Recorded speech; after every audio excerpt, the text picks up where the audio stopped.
I'm Dr. Steven Greer. And the main purpose of the Disclosure Project was really to educate the public that we're not alone in the universe and that this has been known by highly classified projects for 70 years and that those projects have, unfortunately, become illegal and unconstitutional operations that operate transnationally. Note that I said transnationally, not internationally. The secrecy that surrounds this issue is so extraordinary that most presidents are not briefed on it, and if they're briefed in a way that is perfunctory and very, very limited and designed to control their actions. For example, Ronald Reagan was provided some information, but only insofar as it was false, so that he would support SDI, the Star Wars missile defense program, so that he could justify the spending. But for the most part, presidents since Eisenhower have not had appropriate access control. Now, what I mean access control? This means not only access to the program, but control over them. And people need to make at the very beginning, a very clear understanding between knowing and being able to do anything about it. So every single president has been interested in this. Famously, Jimmy Carter, as he was the president-elect, was asked the outgoing CIA director, George Bush Sr., to brief him on this issue because he had had a sighting. Some of you may know this while he was governor of Georgia. I have that report. And President-elect Carter was told by then outgoing CIA Director Bush that he would not tell him about this issue, and he didn't say he didn't have information. He said, "I will not share that with you," and directed him to get it from the Congressional Research Service. Believe it or not, saying that to the incoming President of the United States. And this is well documented in Disclosure Project witness testimony from people who were privy to what happened. And I think that this is why folks have to understand that just because that someone is the president or the chairman of the Senate Intelligence Committee, or for that matter, the head of the CIA, does not mean that they're going to even know about these operations. Now, when I first started out on this, it was an accident of what my real initial love was, and that is peaceful interstellar contact. I started out doing what I'm doing, while I was working full-time as an emergency and trauma doctor in North Carolina, because I thought it was time for humans to show a different face to the cosmos. One that wasn't militaristic, one that wasn't xenophobic, one that wasn't fearful, but one that was hopeful and forward-looking. And so I founded the Center for the Study of Extraterrestrial Intelligence 25 years ago, in CSETI, C-S-E-T-I, to do exactly that.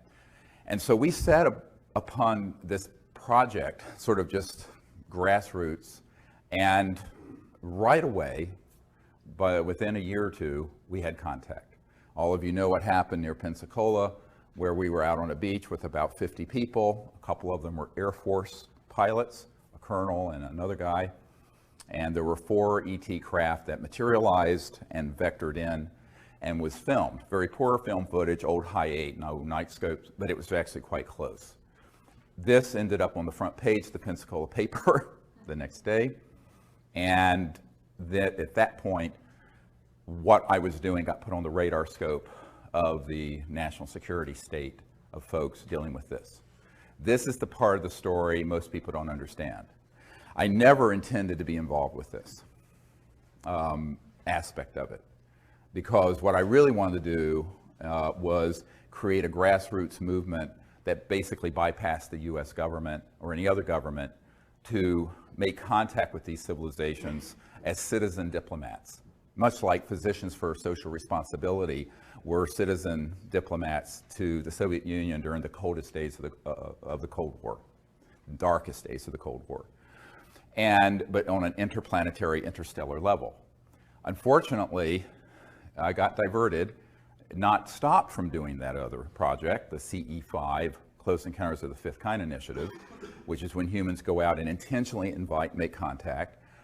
But I was pulled into what I'm doing now with Disclosure Project because I was asked to. So within a month of that event in Florida in March of 1992, I was asked to go to a conference in Atlanta. Now, I thought it was just a conference. I got there and it was half of MAGIC, this covert group that deals with UFOs there. The former head of Army Intelligence was there, there were NSA people there were DIA people there, et cetera and so on. And they proceeded to sort of ask me, what the hell do you think you're doing? I said, well, I'm doing what you can read. It's all public. I don't have any secrets about it. We're a team to make contact with these civilizations outside of governmental channels because the government is broken. And I was informed it was none of my business and not to do it. And I said, try stopping me. So we kind of had a mano a mano, was not pretty, till 3 in the morning in a hotel room. And, and I said, this is what I'm going to do. So there were people opposed to what the CE5 contact program was from the very, very earliest days. Most people don't realize that. On the other hand, there's a senior official at the CIA who flew down on a jet to my town in North Carolina, Asheville, North Carolina, to say, do it and don't give up. Someone's got to do this because it's completely out of control.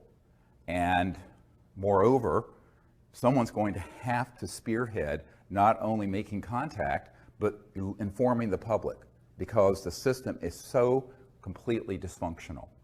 Now, the person who was sent down was a man whose family founded the California Institute of Technology, one of the most prestigious universities in America, and is associated with the NSA and CIA. And I said, well, I'm a country doctor in North Carolina, rambling around in an ER, and I'm doing this sort of as just an ad hoc group to do this. He says, no, well, someone is going to have to do this. But also is going to have to educate the public. And I said, well, I'll do what I can in between ER shifts and raising 4 children. And as things went, that was sort of the initiation and my initiation into this sort of weird down the rabbit hole world of secret projects. I'm going, why is this guy coming as an emissary of this very senior CIA person who's involved in this, begging me to do something? Why don't they just do it? Anyway, so you're going to see this leitmotif repeated over and over again over the course of today. And at that point, I said, okay, well, I will do what I can. And a few months later, there was a man named Bill Clinton, got elected to the presidency of the United States. And I was immediately approached by people who were friends of his and who said, well, this is something that he's very interested in. And it's well known that his good friend Webster Hubbell, who was third in command at Justice Department prior to being convicted of some other problems, said that Bill Clinton asked that he wanted to know about 2 things. Who really killed Marilyn Monroe, because he had a fascination with Marilyn Monroe, and who killed Jack Kennedy, and also, what is this UFO stuff? Is there anything really to it?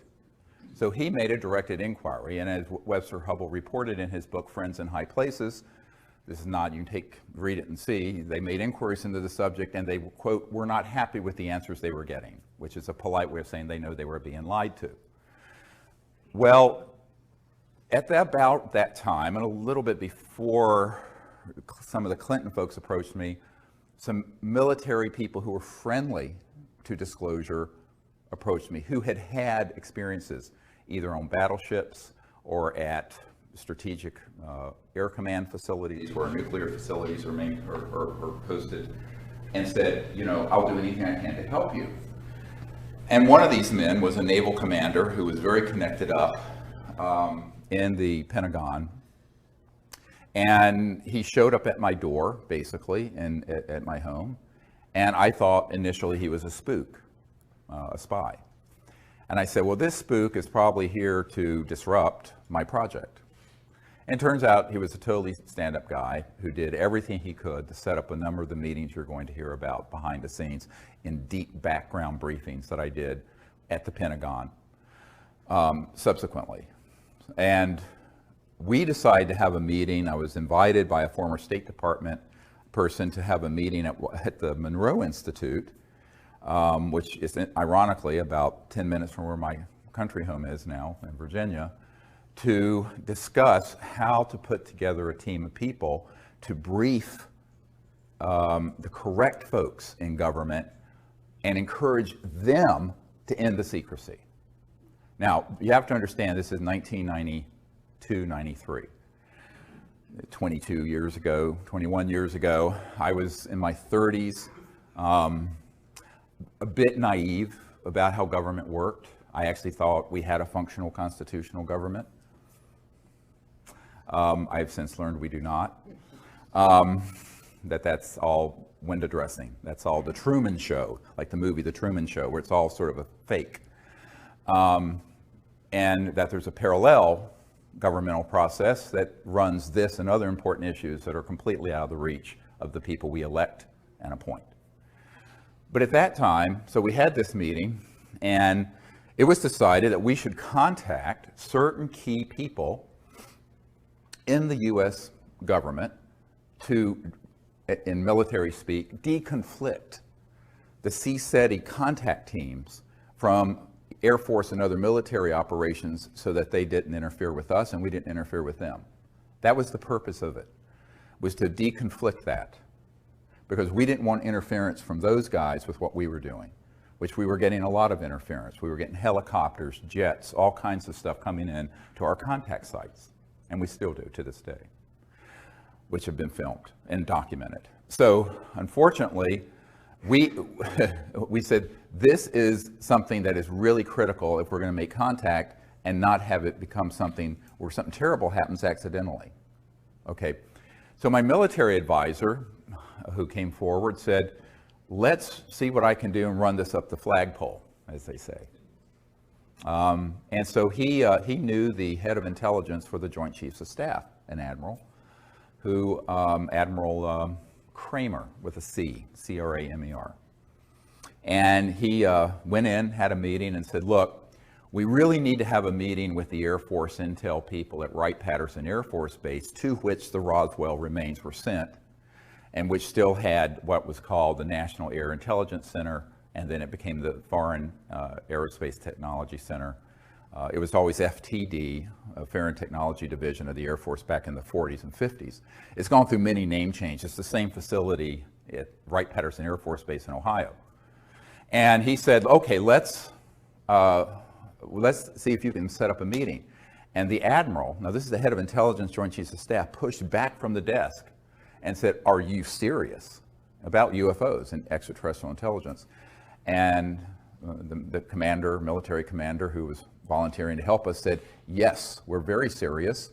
And so the admiral said, okay, I'll do it. So they refused to take the meeting. Now, so what happened is that J2, what's called J2, head of intelligence joint staff, called the head of Air Force intelligence and said, you will make this meeting happen. And Dr. Greer will be received there because they have something to discuss with those folks. And that was now the fall, September 1993. Okay, so that meeting was set up. Now, in the meanwhile, some folks working with Boutros Ghali, the UN Secretary General at the time, and Lawrence Rockefeller, who was the scion of the Rockefeller family, who was the philosopher king of the family. I mean, David Rockefeller was sort of the money guy with Chase Manhattan, which became J.P. Morgan Chase. And his nephew, Jay Rockefeller, was chairman of the Senate Intelligence Committee.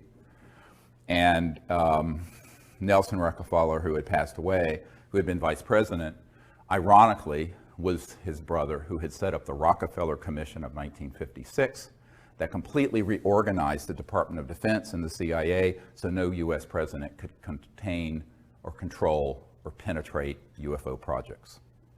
So the Rockefeller family up to their eyeballs in this. Lawrence knew that, but he was on the side of the angels. He wanted to sort of cleanse the karma, as it were, I believe, of that family and actually help. So a lot of people have, of course, attacked me for knowing a Rockefeller as proof that I'm sort of part of some cabal. I said, no, they contacted me because Lawrence knew that what we were doing was really novel and was effective because he had sent people, it turned out, to some of our events where we had contact, where we did the CE5 protocols and ET craft would appear and then disappear. He went, he took this information back to Lawrence and said, this is no joke. So Lawrence Rockefeller invited me up to New York and then invited me to his ranch, the JY Ranch in Wyoming. And as you know, that's where the Clintons, for the first couple years of their presidency, would vacation in August. But I was asked to go there in September of 1993 to basically share what he thought would just be the information about the CE5 initiative.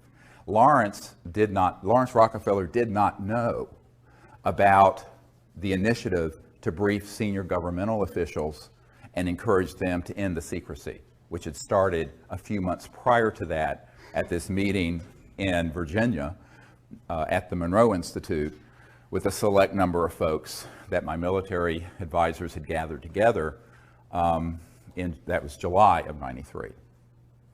So he just thought it was going to be a discussion about the protocols of the CE5 initiative, remote viewing, making contact, interstellar diplomacy, all of these concepts.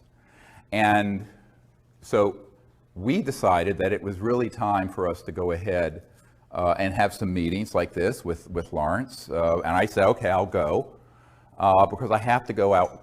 I'm on a trip anyway, taking time off from my medical work in the ER to go to Wright-Patterson Air Force Base, which also Lawrence knew nothing about. Lawrence Rockefeller knew nothing about.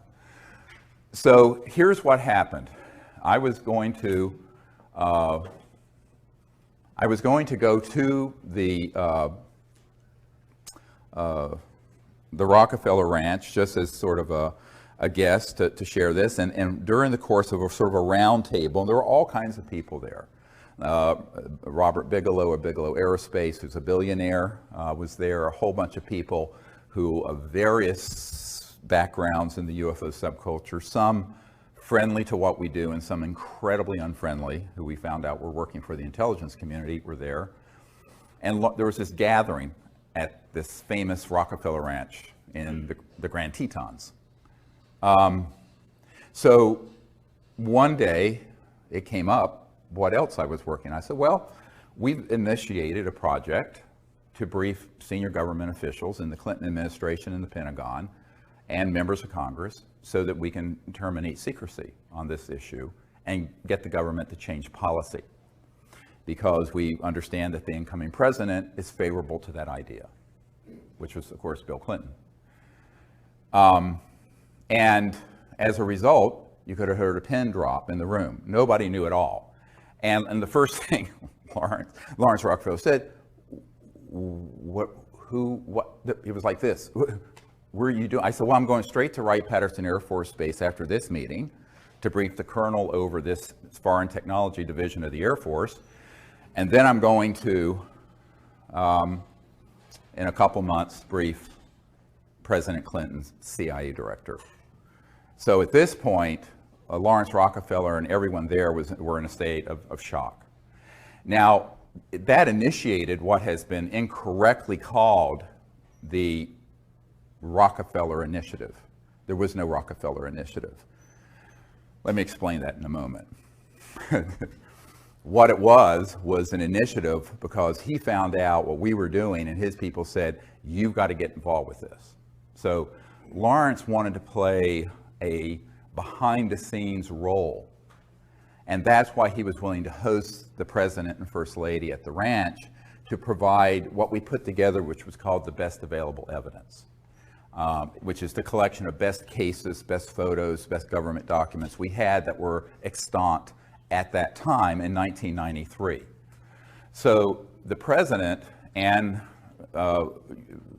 was invited out in the following summers, 2 summers, to the Rockefeller Ranch for that purpose. And the UN Secretary General in the meanwhile and his wife came to some meetings in what are called salons.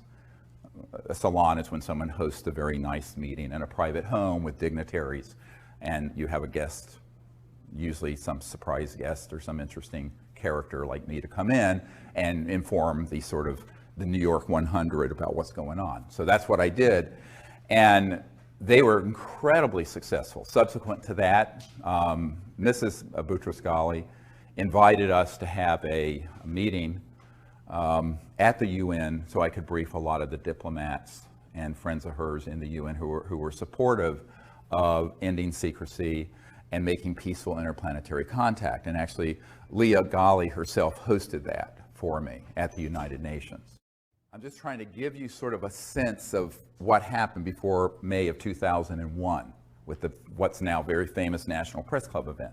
So this was all going on with the idea that if we were to provide the correct information to the president and to his advisors and to members of Congress, the key people in Congress, they would do the right thing and would disclose this information, because the Cold War had ended, and we thought, here's a fig leaf to put on the secrecy, even though it's a bit of a misdirect. But politicians always need to have a cover. CYA, Washington's all about cover your ass.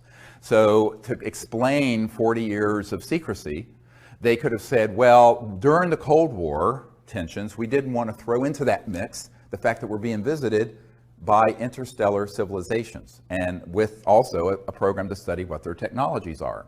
And now that the Cold War is over, we can come clean. So I was recommending that they use that as an excuse for the chicanery that had gone on between 1956 and 1990s, 40 years. Well, it was an interesting thing that happened.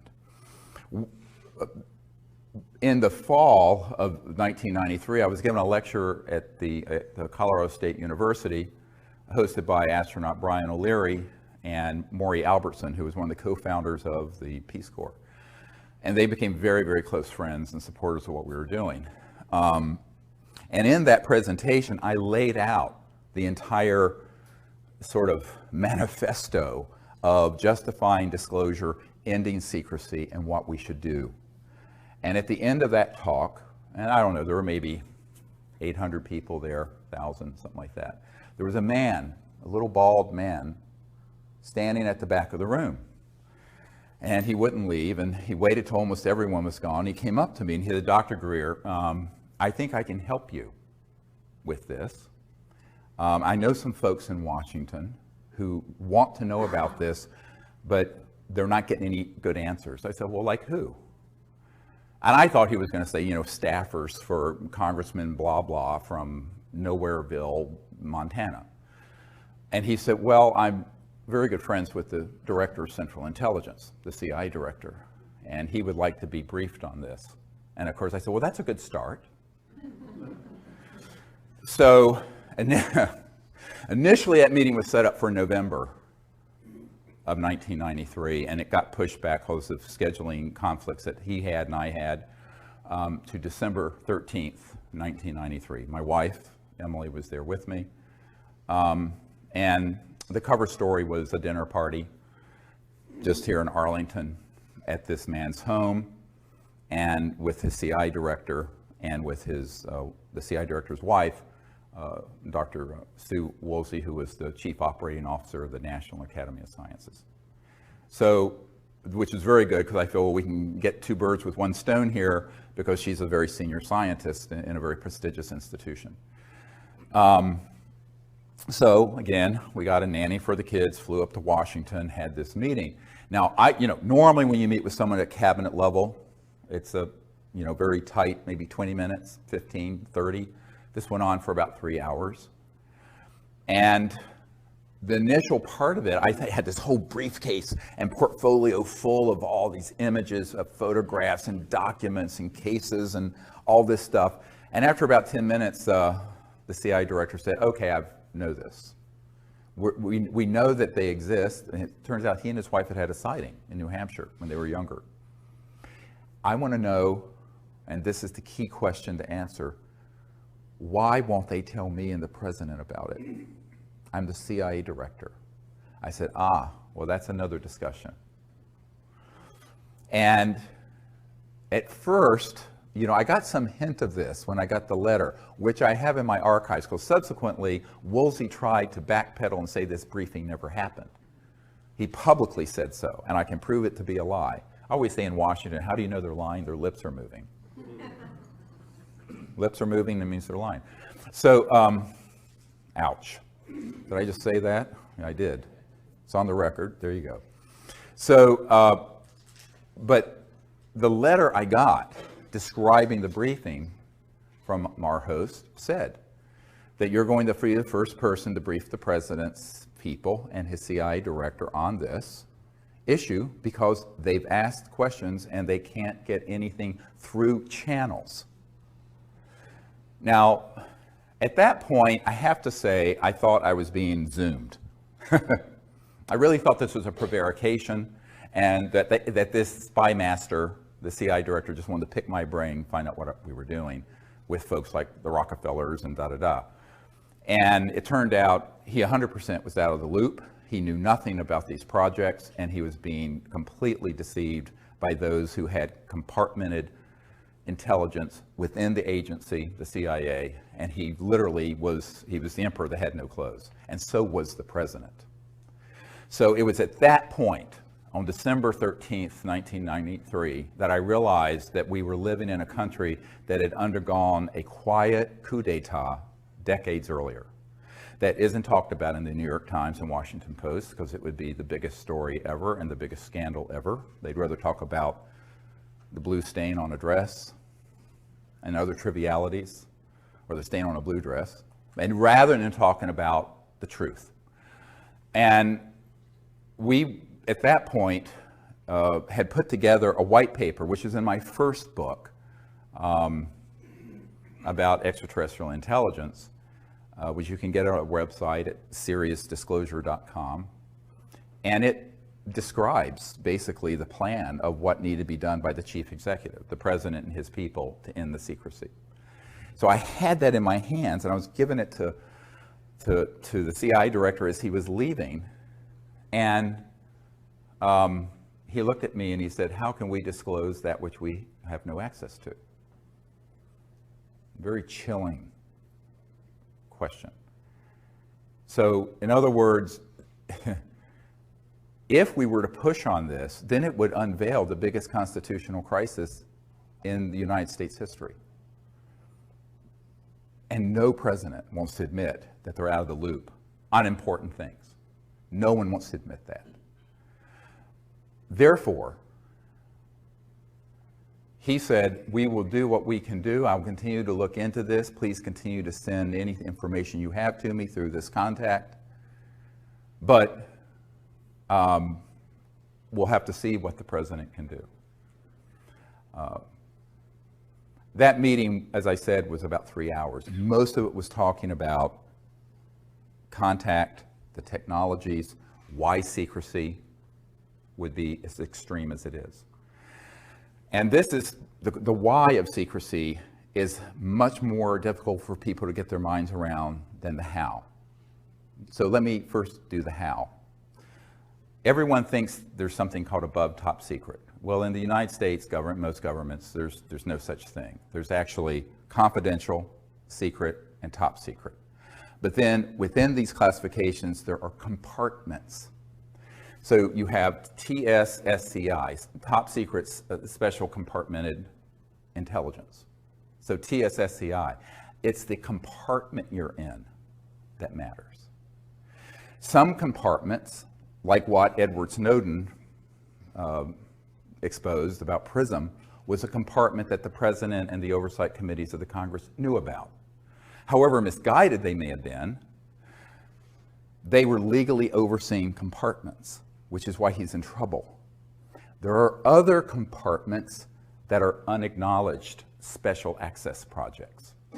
Special access projects require these clearances, and the unacknowledged ones mean exactly that. They are acknowledged to no one outside the compartment. And that includes the President of the United States or the Chairman of the Joint Chiefs of Staff or whoever. So one of the big mistakes that people make is conflating people's position in the military, the CIA, Congress, the presidency, the White House, the National Security Council, the whole alphabet soup of government agencies with access, all access, just because they have a top secret clearance, to every compartment.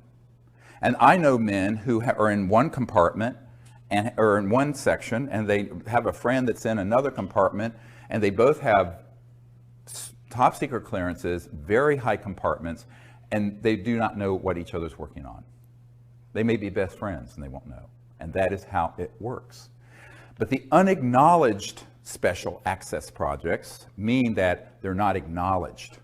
And this is what Rumsfeld meant the day before 9/11. If you look at the film Sirius, when he said there's $2.3 trillion unaccounted for in the Department of Defense budget over the last few years. Not billion, trillion.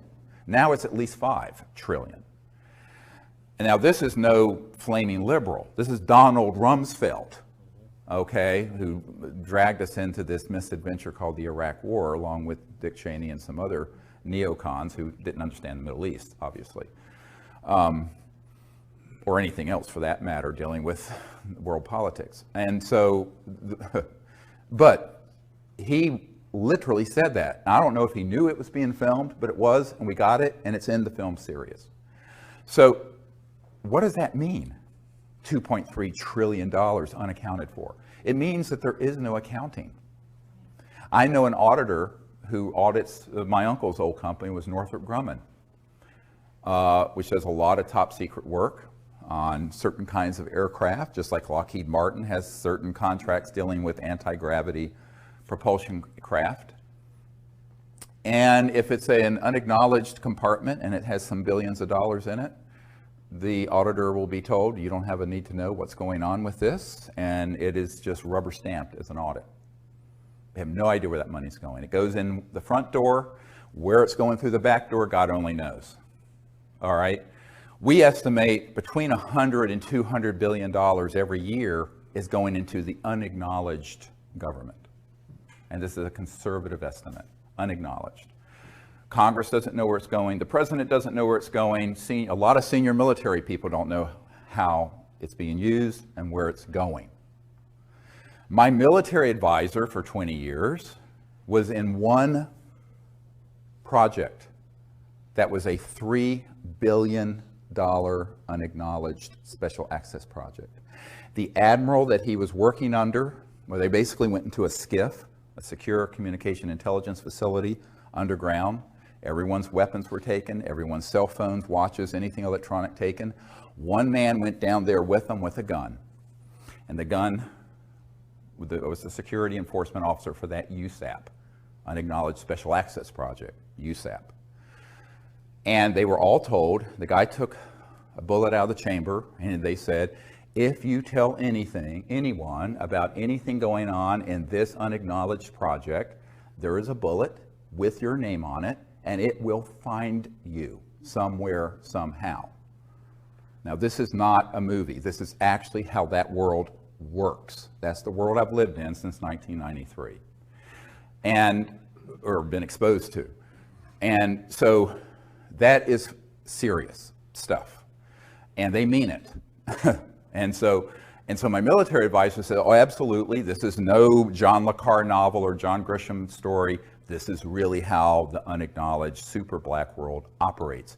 Now, of all the projects that are unacknowledged, black bag operations of all kinds, special operations of all kinds, the blackest and the most unacknowledged are ones dealing with UFOs and extraterrestrial intelligence, by far. And so that's why when you read the document from early 1950s from Canada, the Wilbur Smith document, where he says, after talking to someone in the United States government. This is a Canadian top secret document that got declassified accidentally. It's on our website. And he says this subject is the most secret subject in the United States and exceeds the secrecy surrounding the development of the hydrogen bomb. At that point, we hadn't detonated a hydrogen bomb. Imagine something more secret than the ultimate doomsday weapon. Not an atomic bomb, a thermonuclear hydrogen bomb, which is what we were working on in '51.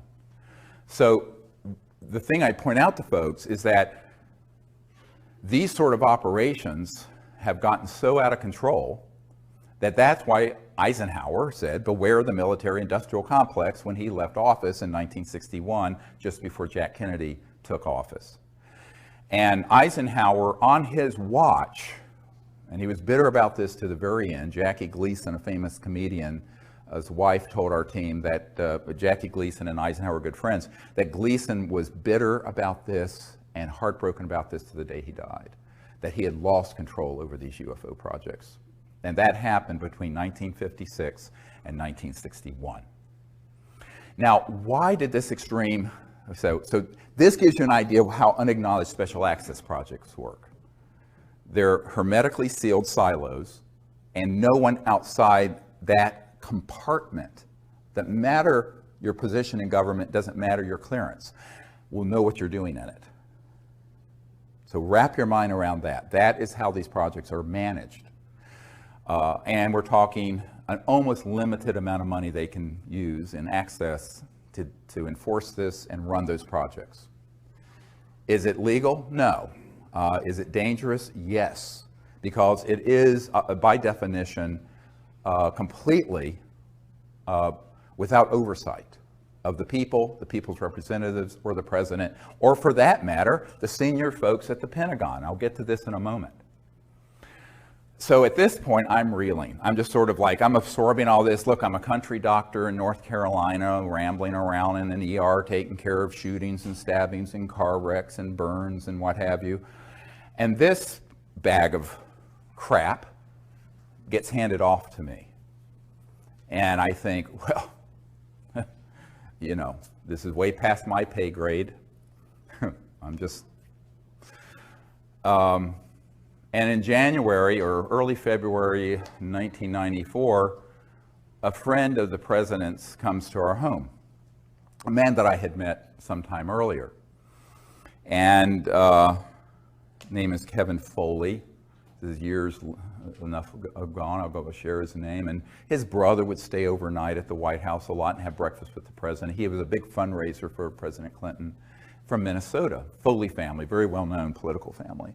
And I'd gone up there and met with his family and what have you, and he came back to my home and he said, well, we were having dinner around the table and we in this house and we had in North Carolina, and he turns to me and he says, well, the president and his folks really are very supportive of what you're recommending in this white paper, this set of recommendations I'd given the CIA director.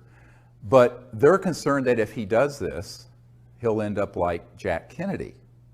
And I start laughing. I think, well, I think he's joking. I mean, this is ridiculous. And he stops me. And because he was sort of a big, kind of heavy-set, jolly, sort of gregarious political operative, you know. And I just thought he was making a joke. Like if I tell you I have to kill you sort of cliche. And he stopped me and he says, no, they're not kidding. I said, well, Kevin, don't talk about this in front of the children. The children were small then. And I said, we need to, talk in the library after dinner about this. So we went to the library after dinner to talk about this issue. And I was very, very concerned that this could even be on the radar of anyone at the White House. And he says, yes, absolutely. The president is convinced, and his people are convinced, that if he were to push on this issue, that he would be subject to a TWEEP, a termination with extreme prejudice. TWEP, TWEEP. And I said, well, then what do you want me to do? I mean, look, I mean, it's not like I've got a Secret Service detail. And he said, well, no, they think you can do this. You should go ahead and try to bring this stuff together and bring it. I said, oh, yes. I said, I'm expendable. He says, yes. I said, doesn't matter if I get killed, you can't risk the president. He said, that's right, you are expendable. So from then, I always call myself the throwaway guy. Doesn't matter if I get killed, you know, because I'm nobody, and I remain nobody. So, and I want to be a nobody in terms of politics and conventional power. So I'm very happy to be a nobody. So what, I use that term in the sense of how Washington thinks, the currency of power. And I said, well, I'll do what I can, but, you know, this is a very steep climb. So by 1994, and it was later confirmed to us later in 94 and 95, that when Rockefeller hosted the Clintons, and there's that famous picture of Hillary Clinton holding the book about extraterrestrial intelligence at the Rockefeller Ranch when they were visiting out there. You know, yeah. Okay, so she actually is the one who stood up and stopped the briefing and said it's too dangerous. We don't want. We're not going to pursue this. And ultimately, politicians are going to put their finger in the air and they're going to see which way the winds are blowing and see what they can benefit from. They saw this as a lose-lose situation. In other words, it was a situation where if they were to push on this, they would be stepping on some very big toes. Very, very big toes. How big?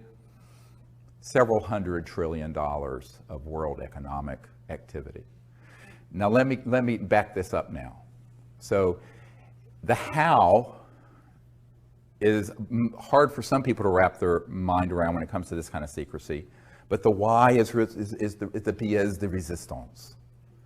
Because if you look at what these projects that are unacknowledged special access projects are doing, what they really have been doing has been trying to acquire, as this top secret Canadian document, the Wilbur Smith document in 1951 states, the modus operandi, the mechanism of action of these extraterrestrial vehicles, meaning the technology, the science and technology. Because if you're interstellar, you're not using Exxon Jet A fuel. You're not using a rocket like SpaceX and Virgin Galactic is using. You're not using something like the space shuttle. You're using some technologies that are the trans-dimensional end of physics, very high energy electromagnetic field propulsion systems that allow you to drop out of 3D space and appear at another point in space by going through other dimensions. Okay? Now, you can do that without going trans-dimensional by just creating energy from the so-called zero-point field and creating an anti-gravity effect, so you have lifters so that you can go 100,000 miles per hour, make a right-hand turn with no deceleration effect because you created a bubble in space-time that corrects for one gravity. That's what a lot of the, quote, UFOs are that people see being test flown out near Nellis and the Dugway Proving Grounds in Utah, and et cetera and so on. We mastered gravity control October 1954. I was not a twinkle in my father's eye. Most of you weren't born at that point. I wasn't. And that is when we mastered gravity control. How do I know this? The third highest ranking official at the Naval Research Labs, the largest defense lab for the Department of Defense here in Washington, has been a friend for years, and he was in the vault and saw the documentation for this, unredacted because it's all the original documents, and that was the date. So we have not needed jet engines, rockets, oil, gas, public utilities, surface roads, think about this, steamships, internal combustion engines of any sort for at least 60 years. And if you really go back to the earlier part of the century, we're just plain free energy from Tesla type things, 100 years. But you're stepping on a stockpile of money and commodities and mineral wealth being traded, oil, coal, other uranium, that's worth, in the aggregate, several $100 trillion. The U.S. federal budget is $3 or $4 trillion. And if you take out entitlements and things that are mandatory, it's a fraction of that. So it's the tail is wagging the dog here. So the financial interest, the petrodollar interest, the big commodity trading firms like Goldman Sachs, and the big money folks, that's where the action is. And those are the masters, not the president, not the Congress, not the UN Secretary General, certainly, not the Prime Minister of England, etc. So let's just pull the mask off and just admit that we're living in a period of petro-oligarchs, kleptocrats, klepto meaning theft, like a kleptomaniac, kleptocrats, and that this sort of myth of free markets and a free society and an open and free democracy is just a myth. Because our democracy was hijacked decades ago. Now, on trivial issues like the marginal tax rate or whether you're going to raise or lower payments for Social Security, the President and Congress can fight about that, and it's sort of this show going on, a whirling dervish show of nonsense that goes on. On these issues, they don't want those clowns, is how they view it, dealing with it. So this permanent, unacknowledged covert program has put a lead ceiling in. And only rarely does anything bubble up from there, or down, I should say, to the body politic out of these unacknowledged special access projects.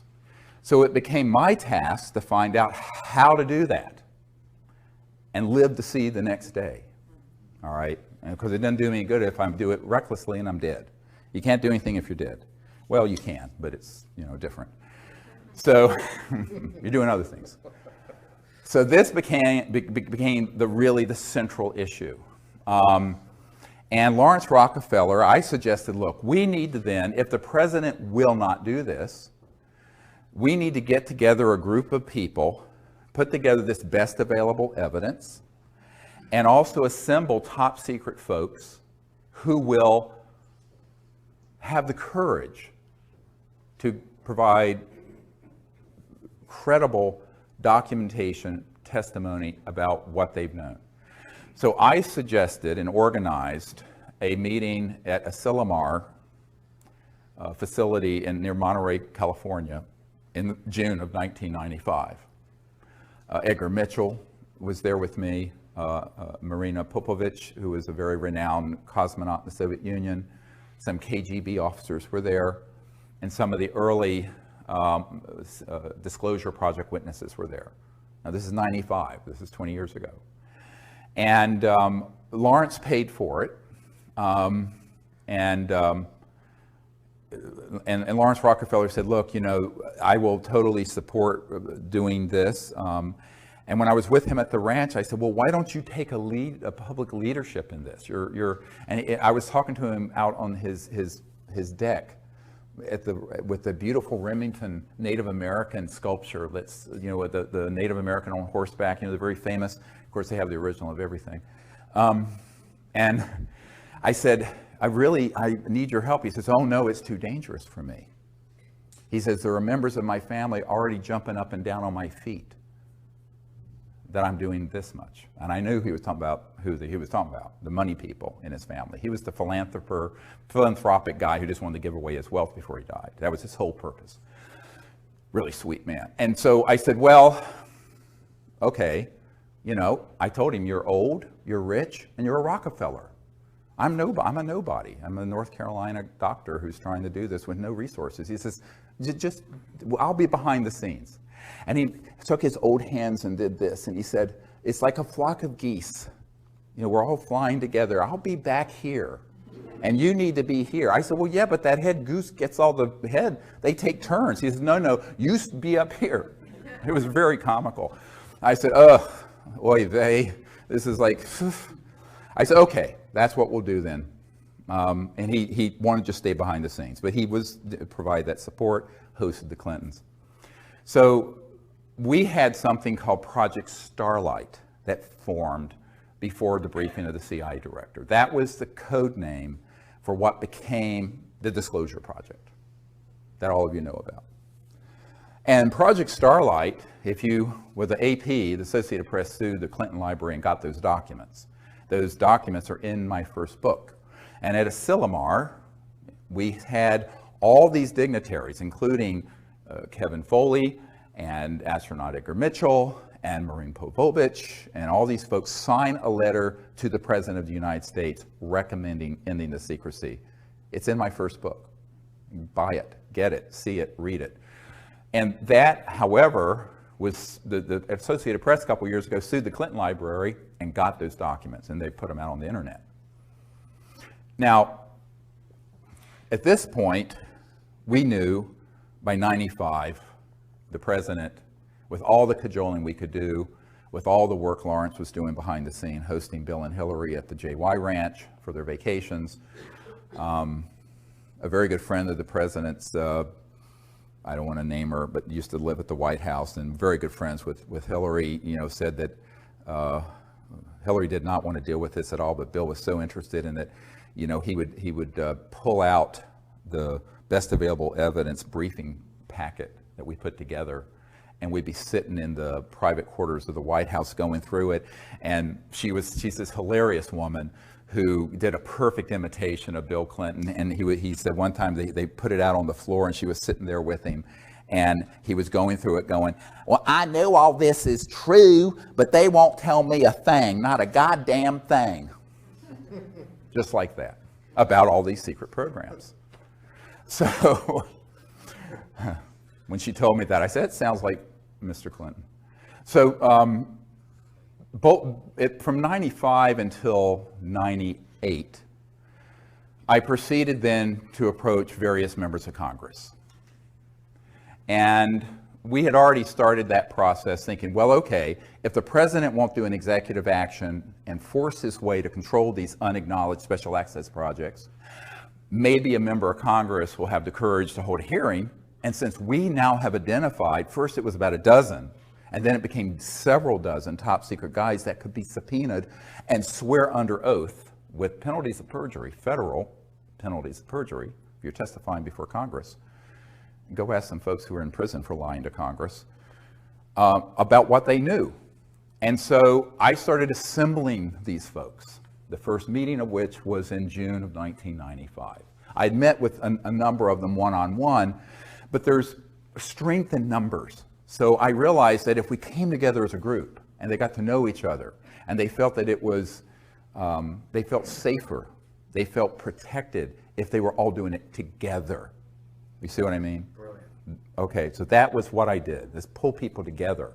Because these men and some of the women involved were terrified about speaking about this on their own as lone wolves. But I said, let's get a mass of us together and do it. So that first gathering was very historic because it was sort of presaged what we did in 2001. Now at that point, I decided, look, we are going to have to be very careful with this.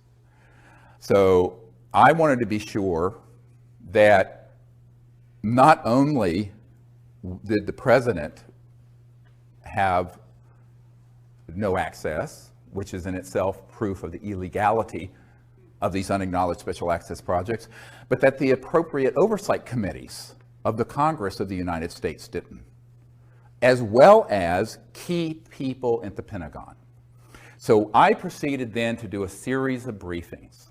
And in 1997, here in Georgetown at the Westin Hotel, we gathered together, I think about 25 of these top secret guys in a closed meeting, not open to the public, to invite members of Congress, members of the administration, and people from the Pentagon to hear what they knew. And it was a very well organized private event. No media was there and the public didn't know about it. It was in a very limited way. And the idea was that we wanted to get a member of Congress, and like Congressman Dan Burton, who is chairman of the House Government Oversight Committee, Reform and Oversight Committee, that issued 1,000 subpoenas to impeach Clinton about the stain on the blue dress, was there. And he was interested because one of his closest friends, who kept his appointment schedule, had had a UFO come outside her window in Indiana some years ago and told him about it. So he knew the UFOs were real. And he turned to us and he says, I want everything you have, everything you have. And then someone got to him and he didn't hold the hearings. But there were many members of Congress and other people. There were people from the Vice President Al Gore's office there. There were people from the White House. There were people from the Pentagon. The day after that event, I went straight to the Pentagon and did a briefing, what's called a stand-up briefing for J2, the head of intelligence for Joint Chiefs, a different one from the one who forced the meeting at Wright-Patterson Air Force Base. And this Admiral Tom Wilson hosted us at the Pentagon in the E-ring, where all the admirals and generals are, the outer ring, because they get the views. So the inner ring can't see anything. And I went there with astronaut Edgar Mitchell, myself, a couple of the Disclosure Project witnesses, and my assistant, Sherry Adamak. And what was fascinating is that before I went, I had my military advisor send to the Admiral a document I had received. And it's the first top secret document in the briefing for the President that I did for Obama, which we'll get to in a little bit. And in this is dated from the 90s, and it's from Nellis Air Force Base, what people call mistakenly Area 51. It's not the proper name. And this document actually was a security alert because there were some UFO spotters who had penetrated the perimeter of Nellis, and they were going to have to shut down operations with their EMGs, their electromagnetic anti-gravity test flights in that range that they have built. And the list is fascinating for the names of the compartments. And I just want to share a few of them just because, and this is dated 28 July 1991, 0900 hours. And it's from the National Reconnaissance Office, NRO, which is the super secret spy satellite operations part of the Air Force originally. So it went to Commander's Net, Royal Ops, Cosmic Ops, that is a clearance. These are all compartmented operations. MAJ, M-A-J Ops, Magi Ops, COMINT, COMSEC, ELINT, Human Intelligence Ops, AFOSI, Nellis, Air Force Office of Special Investigations, and then a whole bunch of different numbered compartments. Red Flag, Dart East, Dart South, Pahut Mesa Military Operating Center, Sally Corridor, key one, Groom Lake, MOC, Dreamland, MOC, Blackjack Team. Blackjack control is at Edwards, by the way. The control is at Edwards, but there was a team at Nellis. Acrotech, Sea Spray, etc. So one of these compartments was known by Admiral Tom Wilson. I don't know which one, but it was being operated through a contractor. All the important stuff is done by corporate, by the way. If it's key, it's corporate. Lockheed Martin, EG&G, E-Systems, Raytheon, Northrop Grumman, Booz Allen Hamilton, on and on. Edward Snowden, by the way, worked for Booz Allen Hamilton, who contracts for the National Security Agency. So the corporate world is actually where most of the USAPs get centered. And then they interface with these USAPs within military and intelligence, like this. And if you approach it from the government, they say, well, it doesn't exist. And you approach it from a corporate, it's privatized. It's a corporate secret, like Microsoft's code. Got it? It's hermetically sealed away from everyone between those two techniques. Very clever. Very illegal, very clever. But the mafia is always very clever. And this is the biggest mafia in the world. So when Admiral Wilson recognized one of these compartments, he contacted them. Now, this is prior to me and Edgar Mitchell and other people arriving at the Pentagon in the spring of 1997. And he picked up the phone and he said, this is Admiral Wilson. I'm head of intelligence joint staff, J2. I'd like to be read into, which means briefed. I want to be read into this project, blah. And they say, yes, sir, we know who you are, but you don't have a need to know. And he said, God damn it, I'm the head of intelligence for the Joint Chiefs of Staff. How can I not have a need to know? And they said, sir, we cannot discuss this with you, and we will not. Click, hung up on him, blocked his line, would not receive any further calls from. This is an admiral in charge of intelligence assessments and putting intelligence together for the Joint Chiefs of Staff of the Pentagon of the United States. Now this I know for a personal fact. So now you have a coup d'etat that extends to even the highest levels of the Pentagon.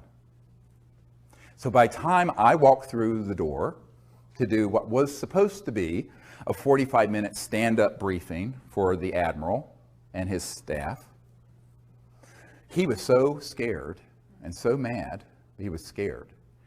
And the meeting went for 2 hours, and if Edgar Mitchell hadn't had to leave to go to an interview in New York City on some TV show, it would have gone on for 3 or 4 hours. He kept canceling his other appointments. At the end of that briefing, I said, we really need your help. And he said, well, what can I do? They're not going to tell me anything. The best thing I have in my arsenal is the B-2 stealth bomber that I know about. And you're telling me that there are unacknowledged projects that have things that can go transdimensional light speed and beyond, that can do circles around my B-2 stealth. He says, it's point, set, and match. I said, well, you still need to help us get control of it. He says, how can I do that without having the Secretary of Defense or the President order me to, without myself doing something rogue? See, here's the good guys are trapped by being good. I said, here's the thing. The only thing bad about nice people is that they're nice.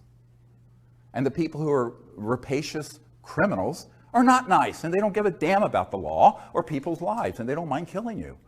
So he said, I can't do this. And then he said, well, who else have you met with? I said, well, the CIA director. And I started naming all these people. So he says, well, you know, if those folks are being Schmidt-canned, pushed aside, what am I supposed to do? So he basically threw up his hands. He says, I don't see that I can do anything. There was a man named Gordon Cooper, who most of you may know was someone who gave us testimony about the craft that landed on the dry lake bed in California, Edwards Range, back in 1956, I believe it was, that his crew filmed, and he saw the film footage and sent it back to the Pentagon. Well, Gordon Cooper, very heroic figure, an early Mercury astronaut, and I were speaking to a conservative group called the Federalist Society here in Washington, who were very interested in this, because they were interested in the unconstitutionality, because they're strict constitutional. And I will speak to any group, I don't care, you know, I mean, it's fine, politics, I don't care. So, I mean, I agree with the group's politics all the way through, but they were interested and they invited me and Gordon Cooper, so we went. So my wife was with me. It was here at the Hyatt, I think, near Capitol Hill. And I was going, so I started talking to Gordon and comparing notes of people we had talked to within the system. And he had been asked by Secretary of Defense Cohen, C-O-H-E-N, who was Secretary of Defense for Bill Clinton. Bill Clinton, Secretary of Defense, had asked him directly to give him all the actionable intelligence, all the details needed about that landing event of a craft at the dry lake bed in 1956, because he wanted to see that footage. And he got back to Gordon Cooper and said, I can't find it. It's not accessible. It's in this unacknowledged project, and the Secretary of Defense. So there's another person proven out of the loop. So I started making a list of all the people who had been denied access, who by all rights absolutely must know if it's a legal program. Secretary of Defense, President of the United States, CIA Director, on and on and on. Then I end up, a couple years after this, getting invited to brief the head of the Defense Intelligence Agency, General Patrick Hughes. Now, General Patrick Hughes was a man, you'd often see him with Madeleine Albright and Bill Clinton and other people. He was the head of the Defense Intelligence Agency, which is like the CIA for the Pentagon. It's almost as large. And it's their in-house intelligence shop, whereas, you know, the CIA is a civilian agency, but this is a military intelligence. But the Defense Intelligence Agency, it sort of sits on top of all military intelligence. And he was the director. So, and he's a 3-star general. So I get invited to brief General Patrick Hughes at the Pentagon. So I think, well, let's see what he knows. Of course, he wanted to know what I knew. So again, I sent him a full dossier and briefing prior to arriving so he'd be adequately brought up to speed. We had a meeting scheduled. I go to the Pentagon, full military escorts in, like you always have in these areas. And I go in, and we start talking about this. And he says, well, I find this amazingly interesting. He says, but in all my years in the military, I have never been told anything about it. Nothing. And I said, well, it doesn't surprise me. There are other people in your position. He says, he got up and he went over to a bookshelf. And on it was a little, like you'd get at a toy store, a little E.T. doll, like about this big. And he grabbed it and he says, this is all I've gotten for my inquiries about this issue through channels. In other words, someone gave it to him as a gag gift. Now, there was a full bird colonel sitting at the table during this briefing, and I started explaining the way, you know, these particular, and he knew what an unacknowledged special access project was. This is no, he says, but he didn't know about this one. And he wasn't being, he says, well, I can't imagine that there are operations within the Defense Intelligence Agency that know about this, and they wouldn't tell me when I've asked. I said, well, they do. I mean, they lied to the president, they lied to the CIA director, and they'll lie to you. And the colonel visibly stiffened. Because I said at that moment, there are people on your senior staff who are tasked with this issue, but they don't want you to know for whatever reason. And this colonel stiffened. And my military advisor and I compared notes later. That guy was on the inside lying to the general. The colonel was zooming the general. Illegal? Yes. Treason? Yes. Happens every single day at the Pentagon and CIA. So when you're dealing with an unacknowledged special access project this sensitive. So these are not conspiracy theories. I've been there. I'm the guy who set up these meetings and was there. And I will say that I'm the only civilian you'll ever meet who's had meetings of this nature with people like that all over the world. So I wanted to put this on the record. Now, after this, we had about a 15-minute discussion, and then the general told me something very surprising. He says, you know, my father, this is General Patrick Hughes telling me, my father knew of some kind of illegal conspiracy in the U.S. government back in the 50s and 60s, because he was also a very high official, that was so serious, and we thought the old man was a kook, referring to his father. And he says, I thought this would all be nonsense until I got into this office, until I became the head of the Defense Intelligence Agency, and contrasted with what I'm being told with what I've seen received from the Disclosure Project, or Project Starlight at that time. And he said that, you know, my father was so upset by this, he eventually ate his gun, committed suicide. And, yeah. You know, and, you know, so the weight of this is huge, huge. So I said, well, you know, you just move on. But he said, I don't know what I can do because they're not going to tell me anything. I said, but I have Disclosure Project witnesses inside the DIA who've seen satellite imagery of ET craft out in space. We have their testimony. He says, well, they won't tell me anything. So, of course, what you realize is that these positions rotate. They're there for a year or two or 3 or 4. The president, if he's lucky, 8. But there's this permanent system. So let's call it the permanent secret government versus the one that sort of is this revolving door of folks. Sometimes the people in that system know and sometimes they don't. And Since the mid-1950s, the criteria for being on the inside of the secrecy is the following. And this is how I explained it to a 5-star admiral in England, who is also one of our witnesses, Admiral Lord Hill Norton. He was the head of the Ministry of Defense, and he was a Sea Lord, they called them back then. They don't have 5-star admirals anymore. And he was the head of the military committee for NATO. So I went to his cottage in Hampshire some years ago. Emily dropped me off, took the kids to Salisbury Cathedral, I believe, and I continued on, had a meeting with the admiral. And you know, you get a picture of what my life must be like. So nuts, completely nuts. So anyway, so I'm there with this man, and we're sitting in some wingback chairs in his parlor in what he called his cottage in Hampshire, and which is a gorgeous old antiquity house with the thatched roofs and beautiful. And we started talking about this. He was a very fastidious man. He had a little teeny notepad like this and a pen, and assiduously taking notes, very, very. And we got to this question, and he said, well, you know, the entire time I was the head of the Ministry of Defense, which also means you're head of MI5 and MI6 and the intelligence units in England. It's the same position there. It's separate here. You have CIA Director and Secretary of Defense. There it's one head. And he says, this issue was never briefed to me. I was never told anything. And I said, yeah, that doesn't surprise me now. It would have maybe a number of years ago.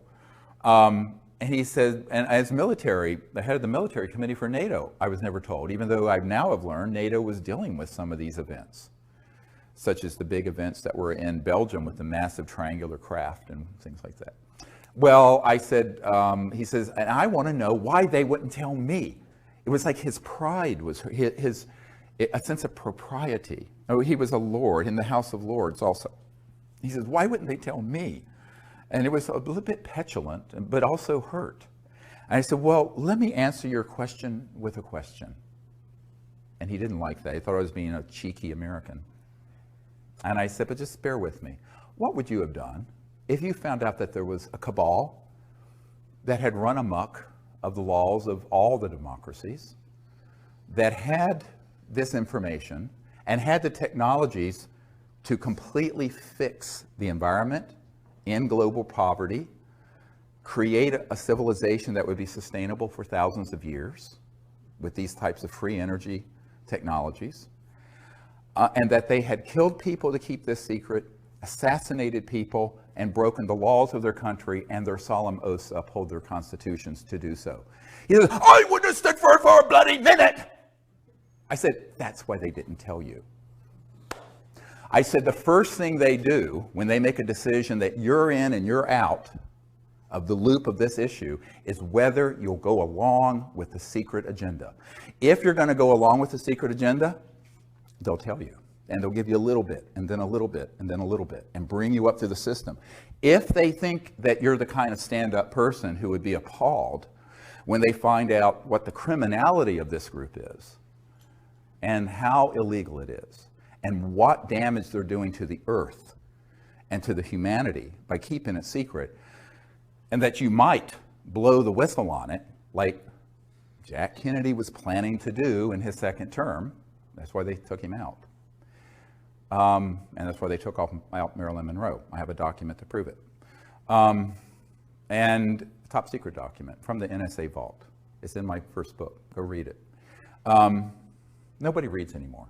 But anyway, what was interesting is that he looked at me, he says, that is it then. I said, yes. They do a soul biopsy, like doctors do biopsies. They do a soul biopsy and a psychological analysis to see if you would be willing to go along with that agenda. If you are willing to go along with it, they'll give you little bits until you rise up through the system. If you divert from the system, they take you out.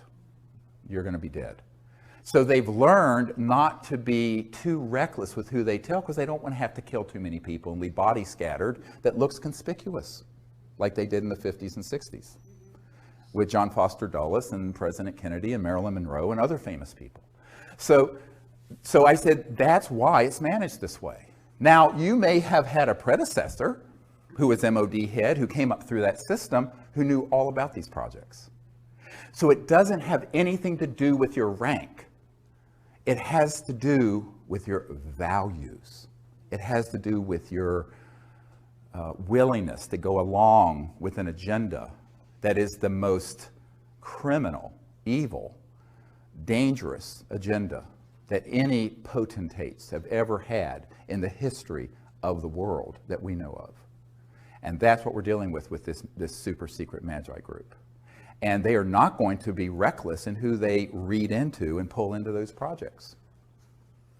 So that is something you have to understand. Now, let's fast forward to the congressional initiatives, which I began in the mid-90s.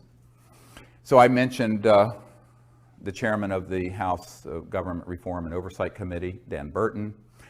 There was a man, many of you who were low income, like myself. I was very poor growing up, probably went to college on something called a Pell Grant. Senator Claiborne Pell of Rhode Island started the Pell Grants, sponsored that bill.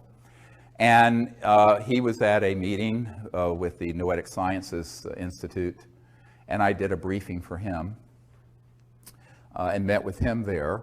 And it was very interesting because he was chairman of the Senate Foreign Relations Committee. Very key committee, foreign relations. And he said, you know, I've wondered about this my entire career. We've made inquiries. We've never been given any information through channels. And he said, would you come to Washington and do a briefing for my staff? I said, well, sure, anytime I can come up. I was still living in North Carolina then. And he said, oh, wonderful. And then I looked at him and I said, you know, Senator, the problem with all this is that you're a good man who should be representing humanity to these visitors from interstellar civilizations. And you've been deprived of dealing with the ultimate foreign relations issue, interplanetary relations. And he looked at me through his horn-rimmed glasses and went, you know, Dr. Greer, I'm afraid you may be right. I said, well, I am. Very poignant moment, but that was the way it was. And then I met with Senator Dick Bryan of Nevada, whose home state has, of course, Nellis Air Force Base and the so-called Area 51. He had no knowledge of these projects. So I met with him in a kind of a clandestine little meeting at McCarran Airport in Las Vegas. He was flying in, I was flown in, put on one of those little beeping carts, taken to something that looked like a janitor's closet, opened it up, it was a VIP holding area, and I met with the senator. And we were talking about this. He says, I have never been told anything about this when we've gone into the secure, the SCIFs for the intelligence briefings. And so I provide a briefing to him. And it goes on and on and on and on. I mean, the numbers of people I personally briefed, you know, of course, you know, you probably all know about, you know, briefing, I'm blocking on his name, the Kucinich, who ran for president in 2008. And Kucinich was very interested in this, but he wouldn't hold a hearing either, even when he was the chairman of the subcommittee for domestic government reform and oversight. He had had a sighting. Shirley MacLaine outed him during the campaign and embarrassed him. He's very supportive of disclosure. I have his information, we stay in contact, but he wouldn't hold a hearing. So we went through all these. It's a whole bunch of people I met with personally. Now, there are people out there who say they're doing stuff with disclosure and lobbying, but they've actually never met with a sitting member of Congress. I'm not going to name names, but that's it. That's what I did for 10 years, from 92 and 3 until 01 and beyond. And also people overseas. The cabinet level member of the Japanese government in charge of science and technology. Briefed him, very interested. But when I said, will Japan take the lead on disclosure and put this material together? He says, oh no, we can't do it ahead of the United States. He was in terror of the idea of getting ahead of these covert programs. Same thing with meeting with certain members of the royal families in Europe that I met with. And as you know, I provided a big briefing that was given to Prince Charles by Jamie Cromwell, the actor who played. He said he was kind of playing me in this movie, First Contact, a Star Trek movie. and Jamie Cromwell, they had the opening in London, and Prince Charles came and wanted this briefing we were putting together for the president. And so Jamie Cromwell handed it to him. And I got a lovely note back from Prince Charles about this. But not that Charles could do anything about this issue, but they're interested. There's so much interest. But the people, even if they're in very high positions, they're interested, and now they're known to be briefed. But they have no power over the operations. So as I said over an hour ago, don't conflate knowledge of the issue with access control. Access control is in these unacknowledged special access projects. So that led me to doing something very controversial. And there's my military people said, look, there's a way that we do things in the military, and it's called a UNOD letter, unless otherwise directed. What that means is you write to various people in command and say, unless otherwise directed, here's my assessment and here's what I'm going to do. So they said to legally cover yourself, you need to do a UNOD letter and send it to the head of the Justice Department, the President, the Pentagon, the CIA, the FBI, the whole alphabet soup, the NSA, and send it return receipt requested so you can prove it was received. And I did that. And that's also in the first book, Extraterrestrial Contact, the Evidence and Implications. And it said, it basically said, you can read it, it's up on our website, here is our assessment. These projects are being run illegally. They are unacknowledged special access projects that have been unconstitutional since the 50s. The president and other key figures we know have been lied to, as have the oversight committees of the Congress. Similar crisis exists in the United Kingdom and other countries where I have had briefings. Therefore, it is our assessment that the National Security Act and secrecy laws that are attached to oaths of secrecy are null and void, and that any man or woman who has knowledge in any document, material, or evidence attached to the UFO and extraterrestrial issue can be provided and disclosed publicly without penalty of law. This is our assessment, and unless otherwise directed, beginning as soon as we can organize it, we will proceed with disclosing this testimony and these documents. This was what we used to legally cover all 110 top secret military witnesses that came forward. It had to be done. And the reason I couldn't have done that between 93 and 98, I had to go through this torture chamber of finding out that, in fact, and proving not only to myself, for posterity and in my records, that the key people who should know about this do not. And therefore, the programs are illegal. And therefore, if the programs are themselves illegal, they can't cite the law. It's basic constitutional law. If you're a mafia, let's say that some mafia guy's running an illegal project and you enter into a contract with him. That contract is vitiated, nullified, is completely zeroed out because the underlying operation is illegal. So all these men and women who have been at Lockheed Martin Skunk Works, who have been with the CIA, the DIA, the Pentagon, who have worked on these projects, we basically exonerated them from any legal penalties for disclosing information about these projects because we were able to prove they were being run unconstitutionally. And therefore, the National Security Act could not be applied. Does everyone understand what I'm just describing? That was the basis for the Disclosure Project of May 2001. And we had to do that because I talked to Danny Sheehan, who is a constitutional attorney who did the Silkwood case, represented the New York Times, the Pentagon Papers, and he was helping me pro bono on this. I ran this idea by him. So I had my military guys advise me on the UNOD letter, the unless otherwise directed letter, but then I talked to some legal constitutional experts and say, is this a sound legal assessment? Because I'm just a doctor. I don't know anything about this stuff. And he said, absolutely. If these projects are being run illegally, they cannot then have it both ways. They either have to be under proper oversight and control of the president and the Congress, or they have opted themselves out of the legal system, and therefore they cannot use the legal system to prosecute any of our witnesses or me for having disclosed top secret documents that have not been declassified, which I have done. Now, that's a very big difference from what Snowden did. Snowden disclosed things that were being overseen by the president and were being overseen by the Senate Select Committee on Intelligence and the House Intelligence Committee.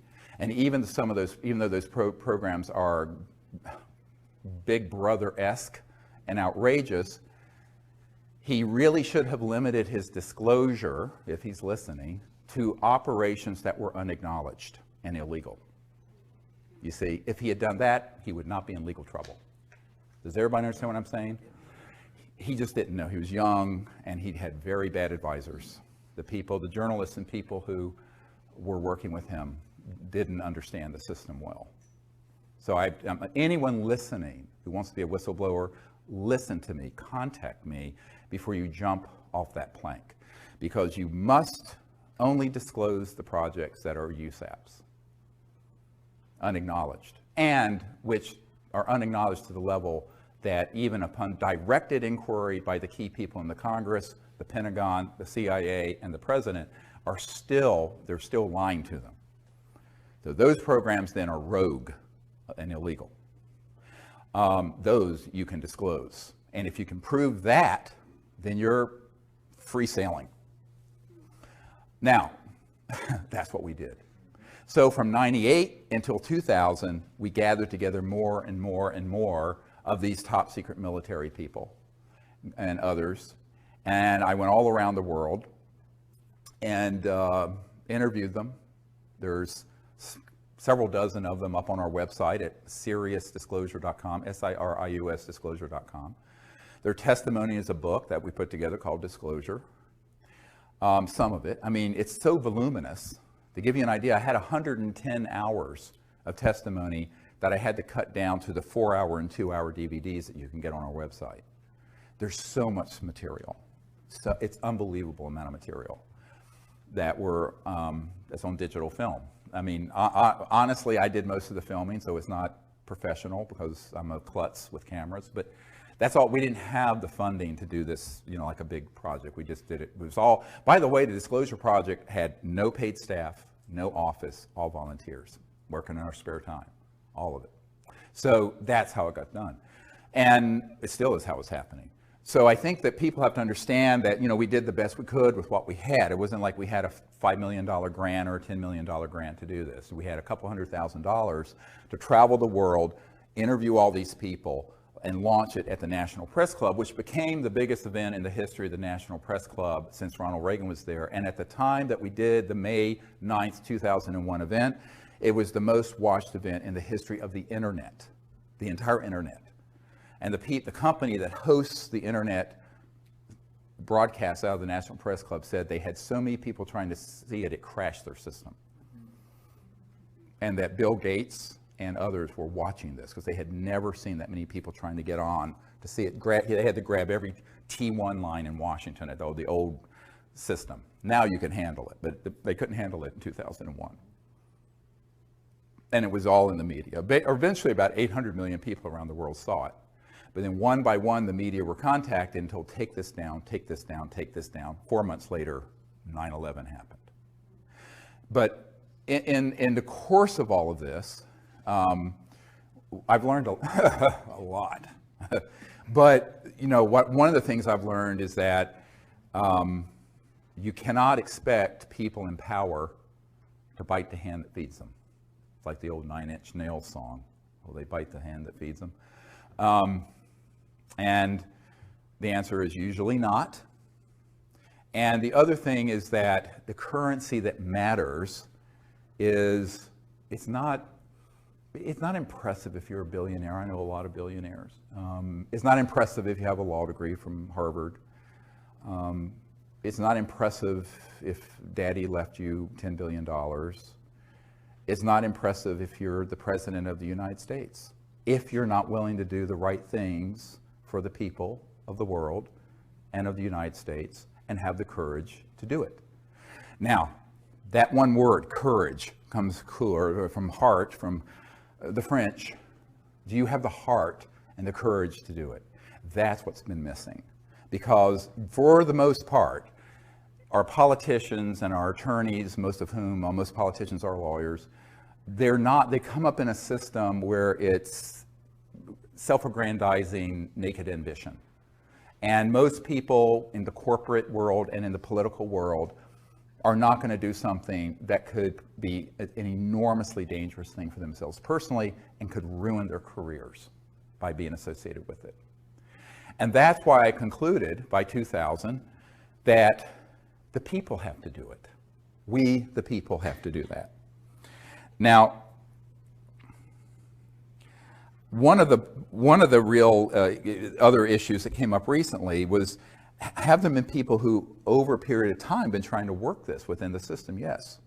There's a senior official at the CIA who, for 20 years, has been very, very supportive.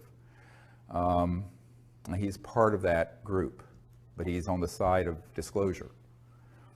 But he can't stick his neck out too far because he saw what happened to former CIA Director Colby. When he stuck his neck out, he was going to give Bill Colby, the CIA director, I think for Ford and Nixon, was going to hand off one of these zero-point free energy devices and about $50 million in seed money so we could get it out to the public.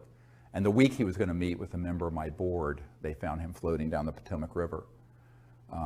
Almost absolutely was assassinated. We can't prove it, but his best friend, a colonel, met with me and said, yes, that's what happened. And he knew it was a risk. So a lot of people who are friendly to this, who are on the inside, are afraid of being tweaked, terminated with extreme prejudice. And then you have other people who aren't on the inside, who don't have the courage of the ridicule factor, because the New York Times and the Washington Post, the big media outfits that are wholly owned subsidiaries of the intelligence community, frankly, when it comes to this issue, are going to absolutely roast and ridicule any politician that brings up the word UFO. It has to be done like on Kimmel, just sort of ha ha ha, make a joke of it. So in 1953, the CIA decided that the psychological warfare aspects of this would be where the real enforcement could be, by just making it ridiculous. And they actually engaged, I have a document that proves this, Disney Studios, to make cartoons about little green men so that it would become the laughing stock and sort of defang the whole issue into sort of silliness. And so it has remained for 60 years. So it takes a lot of courage, not just in terms of your personal safety, but your reputation, because you're going to be ridiculed and laughed out of meetings, or you're going to be teased. And most people don't want to be ridiculed. I'm just the kind of person, I don't care what someone says about me. I mean, everything terrible you can imagine has been said about me, and so what? I mean, you just expect it. So, but most people in a public eye don't want to do that. And so disclosure is going to have to be with the people. So we initiated that in 2001, and we continue to do that. And I think that the biggest problem we've had, and I wrote a paper about this called When Disclosure Serves Secrecy. Now, this paper, I wish you would read it and memorize it. Everything I predicted in that a long time ago, it's on our website. And if you sign up for our email service, we occasionally send it out. It's a free newsletter. You can just sign up. It's seriousdisclosure.com. It's free. It's completely provided to the public. That paper describes the dangers of doing what we've done. And that is disclosure being hijacked by charlatans who masquerade as disclosure folks, who attach to all the body of evidence I put together the fear factor. and the silly season, and the evil aliens are coming to eat us for lunch. All right? And that has happened. And the betrayals I will not go into because it will break your heart. So the truth is, the thing that keeps me up most at night is all this information being folded into it, which is all solid information, being folded into disinformation that's tailored to scare the public into what General MacArthur said, and that is World War III will be interplanetary. So now let me talk about the deepest USAP. The deepest unacknowledged special access project is the one that is tasked with doing the psychological propaganda, just like Hitler did with his program, for convincing the people that there's a threat that we should fight. This was launched in the 50s and 60s. First they made the subject ridiculous, and then they made it terrifying, like the movie Independence Day. And this was all part of a plan hatched in the 50s to be sure that we could continue to grow the military-industrial complex, but instead of just one country, sort of a unipolar expenditure out of mainly the United States and at that time Soviet Union, it'd be a global junta military effort because there's a threat from outer space. And they have done about 50 years, 60 years of very, very careful preparation. Now, the UFO subculture is replete with the influence of that. Most people don't understand it. And I wasn't surprised when I got a document in the 1990s from the Strategic Studies Institute describing this project. And this is going to be in our next film, if I can find a director that wants to make this film. And it describes creating a worldwide subculture and cult around alien abductions using stagecraft, I'm quoting, and using advanced aerospace devices, i.e. man-made UFOs, anti-gravities, with creatures that could pass as aliens to engage in events to scare people so that the public could be turned to believe that there's one or more civilizations that we should unite against and fight. And Ronald Reagan at the United Nations literally said, wouldn't our job of creating a unified world be easier if we had a common alien threat? This is, you can Google this clip of Reagan saying this. So that agenda and the Star Wars programs that go with it, and 90+% of all UFO subculture books, movies, conferences are infected with that virus. Now, I'm saying unwittingly in many cases, because how would you know? If you haven't been read into a program that is so sensitive, and I've had physicists who worked at the Dulce complex and at the Pine Gap complex in Australia, that where they manufacture these what are called programmed life forms, these things that look like aliens that are 100% man-made, have integrated circuits in their neural complex, but they're biologicals, and they're on board these. But the people running the craft are military or corporate guys. And they'll sick these things on people, and they'll abduct them and put an implant in them. And the implants are made by EG&G. They're on the edge of the Nellis Range. You want to hear more? This is the stuff people really hate me for. Because I was told that if I expose this, this is where I'd be most at risk. Okay, because now I'm stepping on the toes of the eschatological fantasies of the people who want endless war. Eschatology is the study of how the world's going to end. And at the core of this secret group are folks who want to precipitate an Armageddon-type conflagration that's War of the Worlds. Because they love and they do it because they want people to be united around another common enemy, not just one country or subculture or religion, but the whole planet. Go look at the movie Independence Day. It's a script right out of the CIA. And so the whole point of that is that you have got to prepare people to hate. So, you know, it's not politically correct to hate someone who's African American if you're white, or if a gay person if you're straight, or hate women if you're a male, or Jewish person, but it's completely okay to hate an entire planetary group of people, whether they're called grays or greens or purples or whatever, because they know that humans have within them this flaw. And it's in the primate monkey mind that is the root of tribalism. And I want to deconstruct this for a moment. We are 98.5% identical to chimpanzees and gorillas. And chimpanzees and gorillas do organize into troops and into warring sects that kill each other. And it is usually based on slight differences of whether territory or appearance. And this can be exploited by demagogues, whether it's religious demagoguery, racial demagoguery, sexism, homophobia. Just pick it. Well, the big one is interspecies. So the next one is, let's get everyone prepared, and we can use these images, just like Hitler used the image of, the blood libels of Germany, portraying Jewish people as grinding up children for matzah meal, and this outrageous stuff that was propaganda. No, this is all true. Go look it up.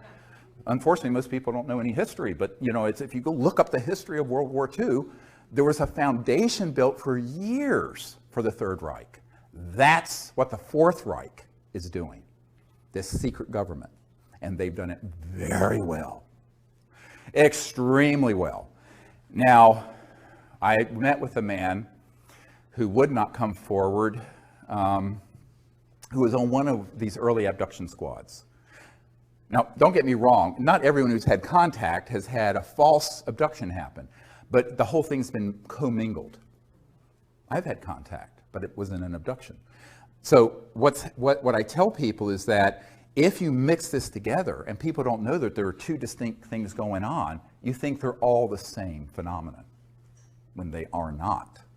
And this man said in the early days, before they had these programmable things that look like life forms, that look alien, they would use little guys that were short and do a Hollywood mask and suit on one of these anti-grav devices. This is back in the 60s and 50s, 60s, 70s, and abduct people. And so they started this program long time ago. And it's very easy to do. Very easy if you understand the technology. Now, this is the other problem. Most people don't understand the extraterrestrial technology, and if you don't understand that, you're not going to understand what the reverse engineering spinoffs have been, one of which is what I'm describing. So when they realized that they could stagecraft this, and this is described in the Strategic Studies Institute document. I don't know, the director of the film Sirius didn't want to put that in there. He thought it was too controversial. The next film will have it in there. I'm going to override whoever the director is. This has got to be in there. But that way you prepare the population for a new enemy to fight. How else can you grow the military-industrial complex from $1 trillion a year enterprise to a $3 trillion or $4 trillion or $6 trillion? You have to have an enemy. As Leon Panetta said, we're spending $110 billion a year to chase 70 Al-Qaeda members in Afghanistan. He said that.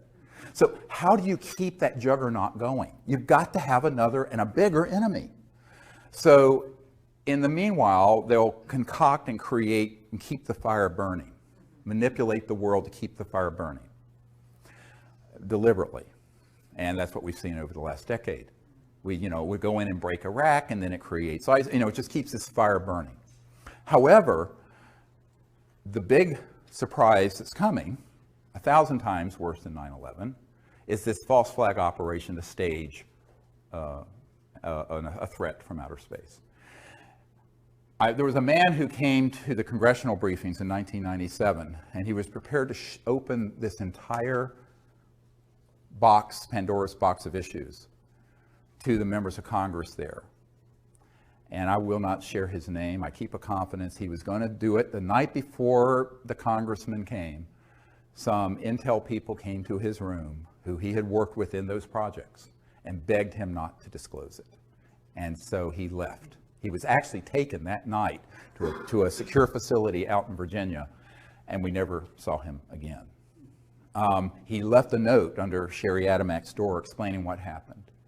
But he had told me privately, would not go on camera, that he in 1974 had been on an interagency intelligence committee that had all this already planned out, and they could hit a button and they could release events that would look like ET craft that are man-made anti-gravities, do things that would look like an alien assault on Earth, that would stampede the entire world like 9/11 did into fear, where they would then be able to say our next big challenge is to stave off the alien invasion. And I said, how ready was he? He says, we could have hit a button and the whole thing would have run, and that was in 74. Now, that's only because he was on that committee in 1974. He told me, but he said it was fully operational well before then.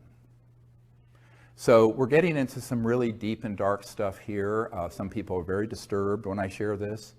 I don't think we have to, it's childhood's end today. You have to go into this with eyes wide open.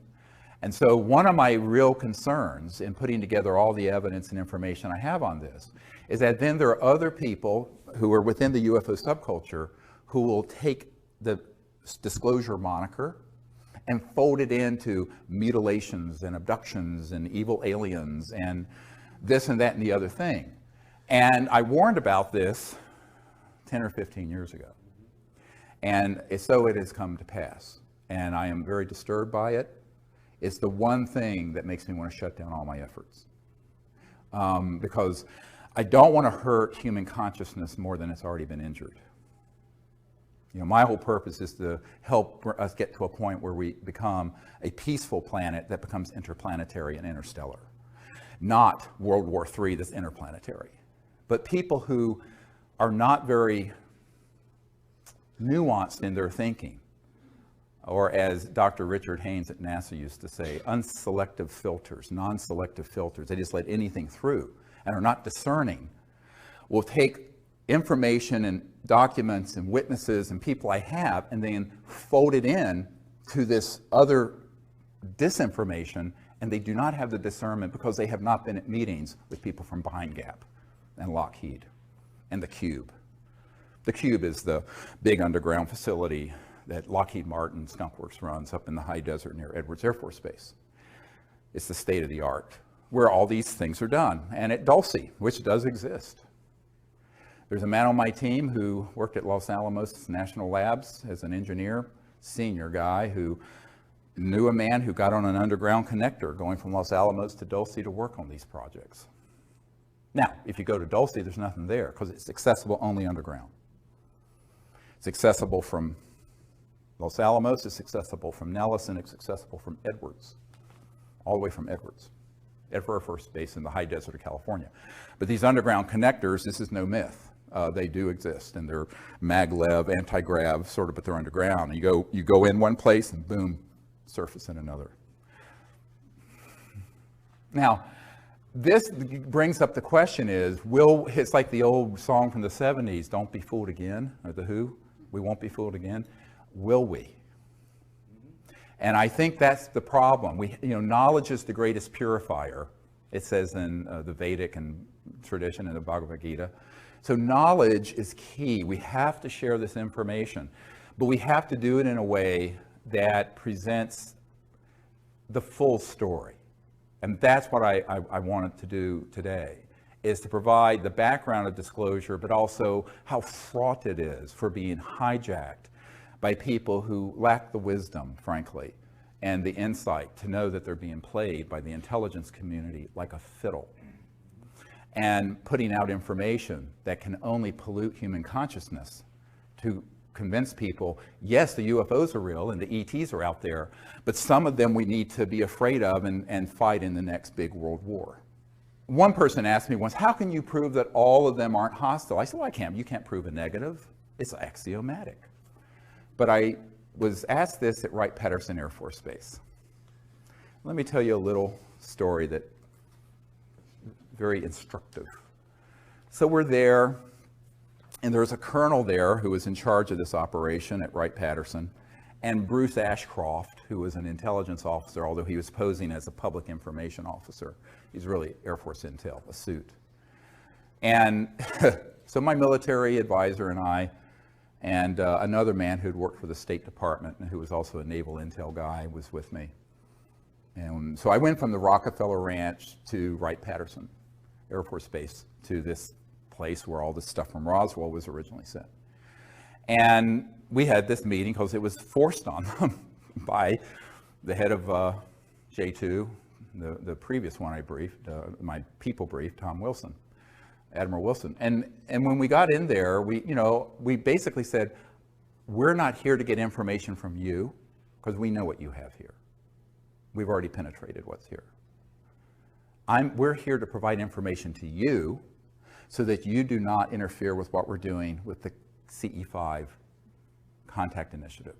So civilians are not caught in the crossfire between you guys and what you're doing with ETs. That was the purpose of the meeting, remember. It's very high stakes. The one thing I don't want to do is have a group of people caught in the crossfire. So not that the ETs would hit them, but our folks might accidentally, and we almost were hit at Mount Shasta a few years ago.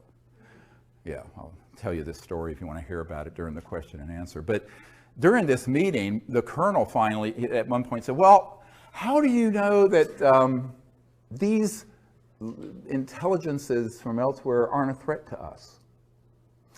I said, well, sir, given the galactically stupid things we have been doing, chasing them, firing at them, developing laser, particle beam, and other weapon systems, and knocking enough of them down that you've been able to reverse engineer them. If they were hostile and they have interstellar transportation technologies, it would have been point, set, match, over in 1945, about the time we developed the atomic weapon.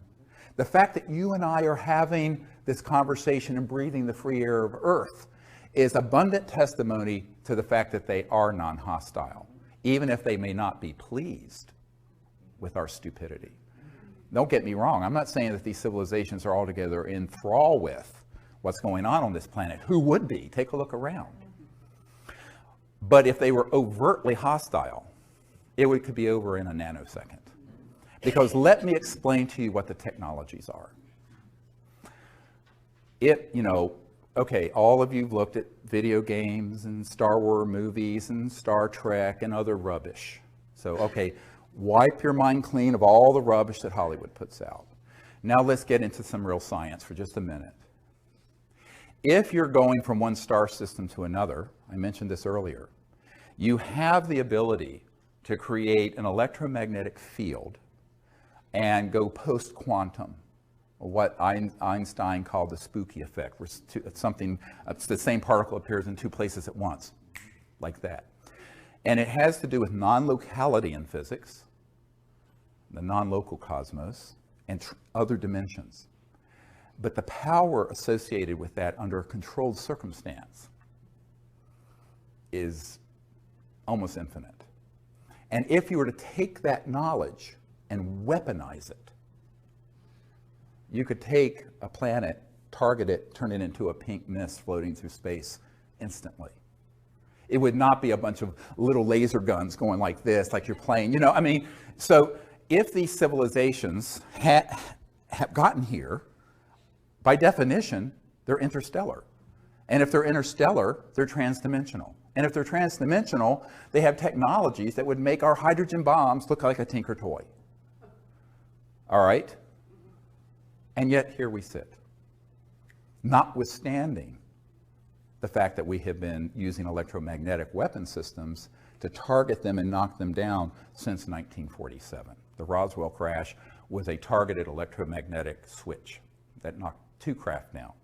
They actually collided with each other. One went down near Roswell, one continued and impacted near Socorro. This is in an FBI document where it talks about a new radar system, that's a euphemism, that was turned on, and these two ET craft hit each other, went down. I know men who have operated the state-of-the-art ones that began to be developed in the 50s and 60s.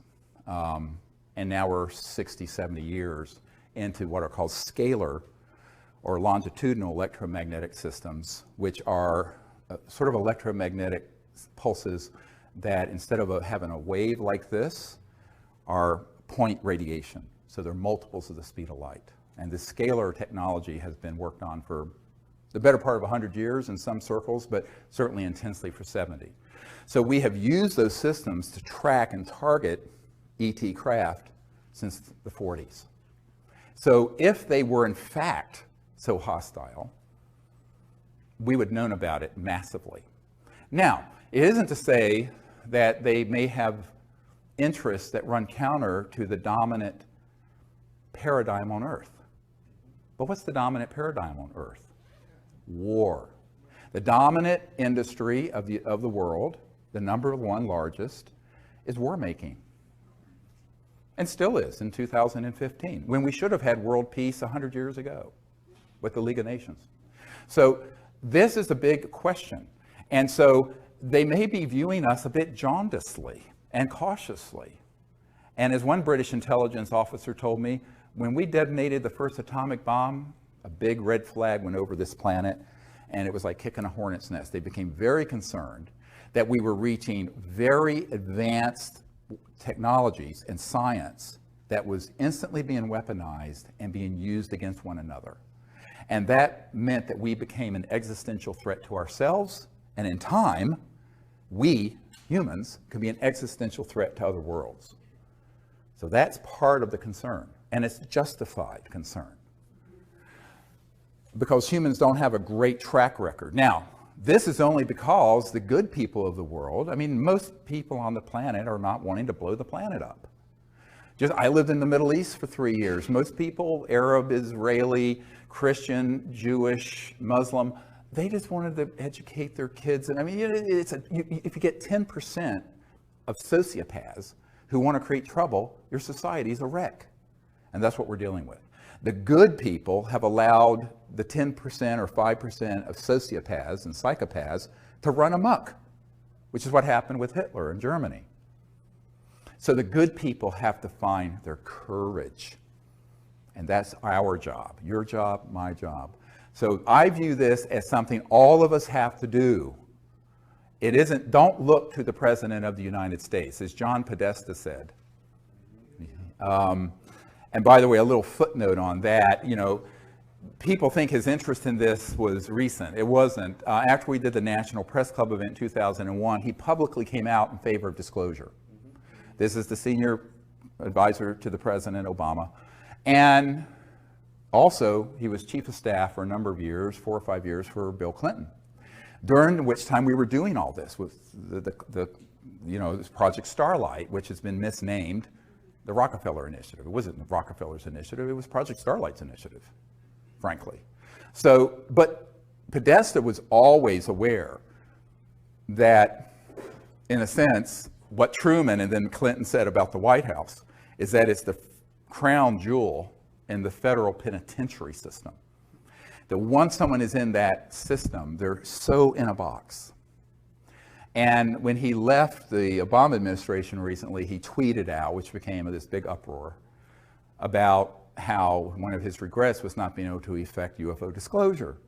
Now, some people thought it was a bit of a joke, but it wasn't, because there's a press conference in 2002, after we did our 2001 National Press Club event, where he talks about disclosure and needing to end secrecy and release the UFO files and information.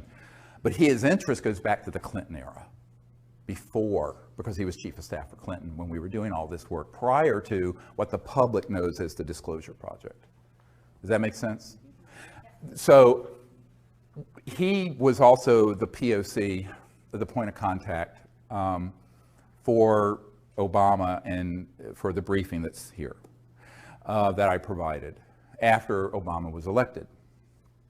And he assembled the Obama cabinet, did not immediately take a role in the Obama White House, but he put the cabinet together. He was the head of the transition committee between the election and January 20th, when Obama was inaugurated in January 20th of 2009. And there was a man who was doing a course with him at Georgetown Law School, who's an attorney here in town who wants to be anonymous, who said, look, he's very interested in this, and the president, of course, is going to be in the same situation they all are. And so I was asked to put together a briefing, and it went to this man for Podesta and Obama. Because Obama was, looking to John Podesta as sort of his secrecy guru, because he had been a senator from Illinois or someplace for a couple years. He didn't know anything about all this. And he wasn't going to be told by his CIA director, Leon Panetta, because I sent this same thing to Leon Panetta because he didn't know anything, being CIA director.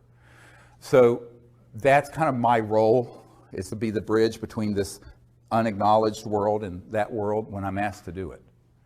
And it continues.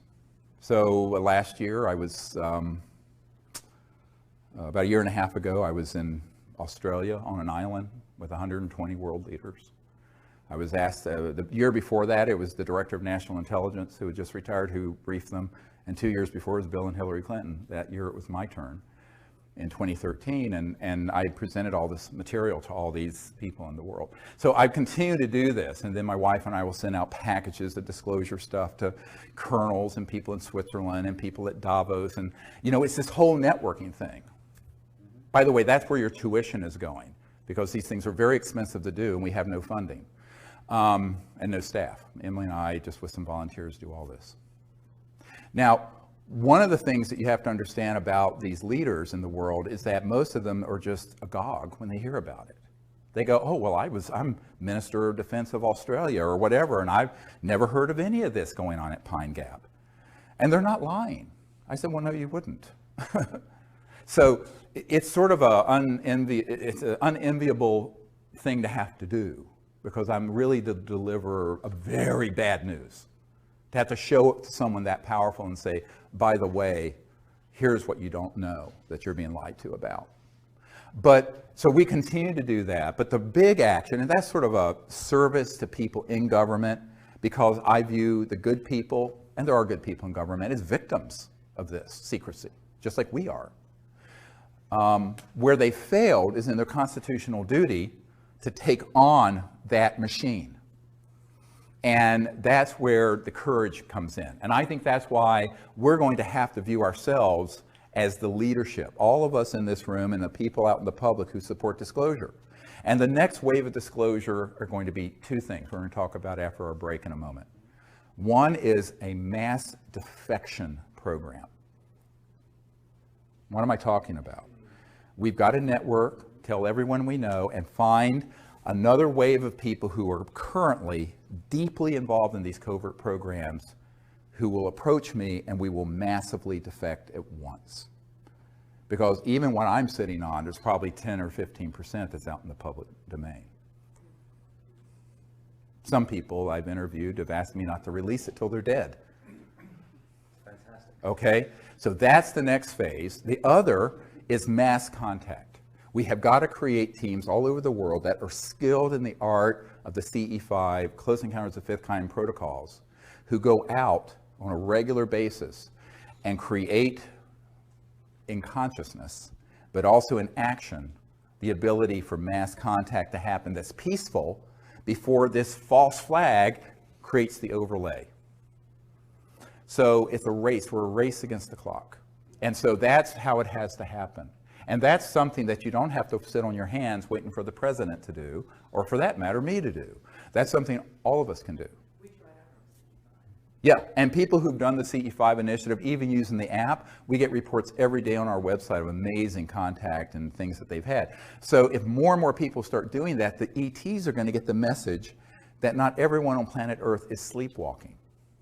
See, they need to see that. Now, people have asked me, Larry King asked me, why don't they just land on the White House lawn or their Super Bowl game? I said, yeah, they could do that. But all that would do would trigger mass panic, because these folks in the intelligence community would say, we're being invaded. We need to fight them. They know not to hit that tripwire. They want us to invite them and create the correct atmosphere of universal peace in consciousness and action to make contact. Then they'll come. We build it, they'll come. They're here anyway, even when they're invisible, because most of the time they're shifted beyond the speed of light and you can't see them anyway. This is what I'm going to talk about in LA at this workshop I'm doing in Glendale. But I think that's why, if we understand how powerful we each are, not only to find more and more mass defecting witnesses inside Booz Allen Hamilton and inside the CIA and Lockheed Martin and Skunk Works and Dugway Proving Grounds and Nellis Air Force Base and Pine Gap. And I have a whole list of corporations and facilities that I've updated of where these operations are currently going on. And we need to have people in those systems come out. Not trickle out one at a time with no credibility, but en masse, just like the '01 event, but on a larger and deeper level. So that's what I'm calling for now. And then the other is all of us becoming ambassadors to the universe as citizen ambassadors, peaceful contact. And that's something every single person can do in their own community. And if you do it and you practice it and learn what the protocols are, you'll be quite stunned at what will happen. It's beautiful. How do these groups manage to get money from it? Because they get government money. How do they do that since they're working outside the realm of typical government agencies? He asks, how do they get the money from public coffers to run these sort of projects? It's actually a very good example of it is one of our witnesses who worked for SAIC, Science Applications International Corporation, in La Jolla, California, is the headquarters. And this is one of the crown jewels of the contracting entities that deal with this issue. And SAIC deals with many issues, but they sort of have companies within companies within companies. That's the way it's structured. And this particular witness, who's one of the Disclosure Project witnesses, was a woman who had been recruited to work for the company. And she was in a program that basically was a room and a bunch of file cabinets. And what she did, they took in millions of dollars based on a grant and or a proposal for funding research. It went into their office, went out the back door of the funds to a black project. And what she and the other people in the office did was gin up reports that would go back to the government and to the auditors that were completely bogus. And when she asked, where is this, what's the real research going on with this money, she was shown a file just full of these empty reports. So obviously that's fraud, but that is how they work. So for example, the B-2 stealth bomber might cost a few $100 million actually to build. They tell the Congress they cost $2 billion a piece. Well, the other missing 1.3 billion goes into the EMGs, the electromagnetogravitics or other unacknowledged special access projects. So this is sort of just the way it is done. And because of the nature of top secret compartmented, top secret TSI, TSSCI, top secret special compartmented intelligence, when you get to the unacknowledged level, nobody unless you're in that compartment, you're not going to report anything out to any external person. I don't care who it is. Certainly not the Congressional Budget Office or the auditors at KPMG or whoever it is. They just don't report it out. It'll be reported out on these phony things. And this is why when Rumsfeld said there's $2.3 trillion unaccounted for. I mean, again, this was not a flaming liberal. It's not Abby Hoffman saying this. This was the Secretary of Defense for George W. Bush and Dick Cheney saying this. So if you don't believe me, maybe you'll believe him. And that it's just unaccounted for. But that's how it's done. This one little example. So a lot of it is kind of overbilling and overcharging. You hear about these massive costs, 500% cost overruns, 1,000%. Well, it's not cost overruns per se. Part of it is that it's just going into a black project and being diverted, but not just Department of Defense and CIA.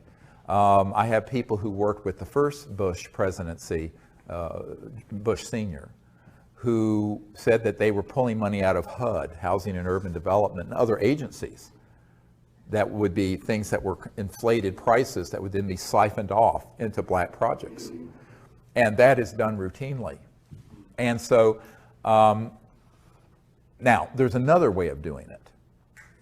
I don't know if I should go into this or not. This is this is the dark end of it. Okay, so there, one of the meetings I had was right after we did the meetings in 1997 for members of Congress and for Admiral Wilson at the Pentagon, the J2, head of intelligence joint staff. I had a meeting with a former member of Congress and a senior executive with SAIC at Crystal City here near National Airport at this former congressman's condo.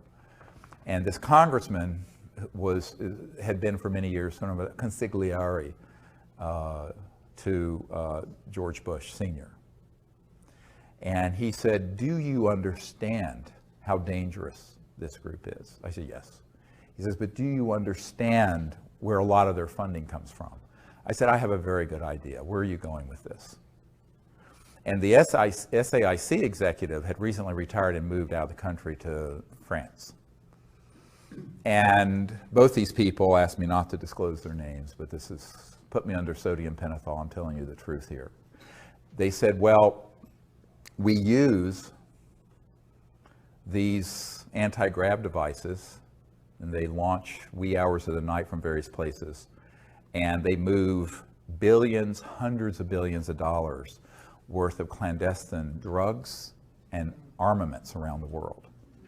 And he said, there is one group that is involved, it's like a small army, he said, of people of 8,000 men that have been involved in just moving contraband around the world because it's all cash and it's untraceable. And we have killed 2,000 of these men for minor infractions of security.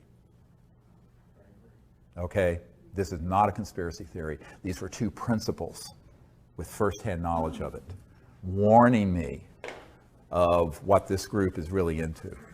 So one of the reasons, therefore, fast forward to another problem.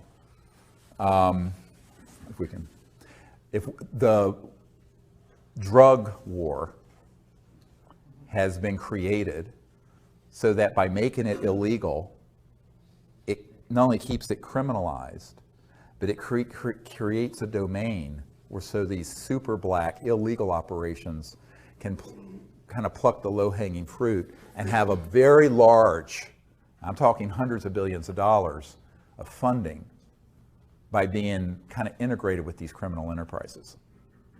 Now I'm not in favor of drug use, but I think it should be completely legalized for that reason.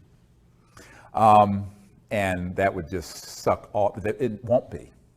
Now they'll wrap themselves in morality and public health and all this other stuff. They could care less. I mean, any kid, any middle school kid can go to anywhere and get any drug they want in the DC area or even out in Virginia in the rural area I live in. It's so that it creates their own little monopoly.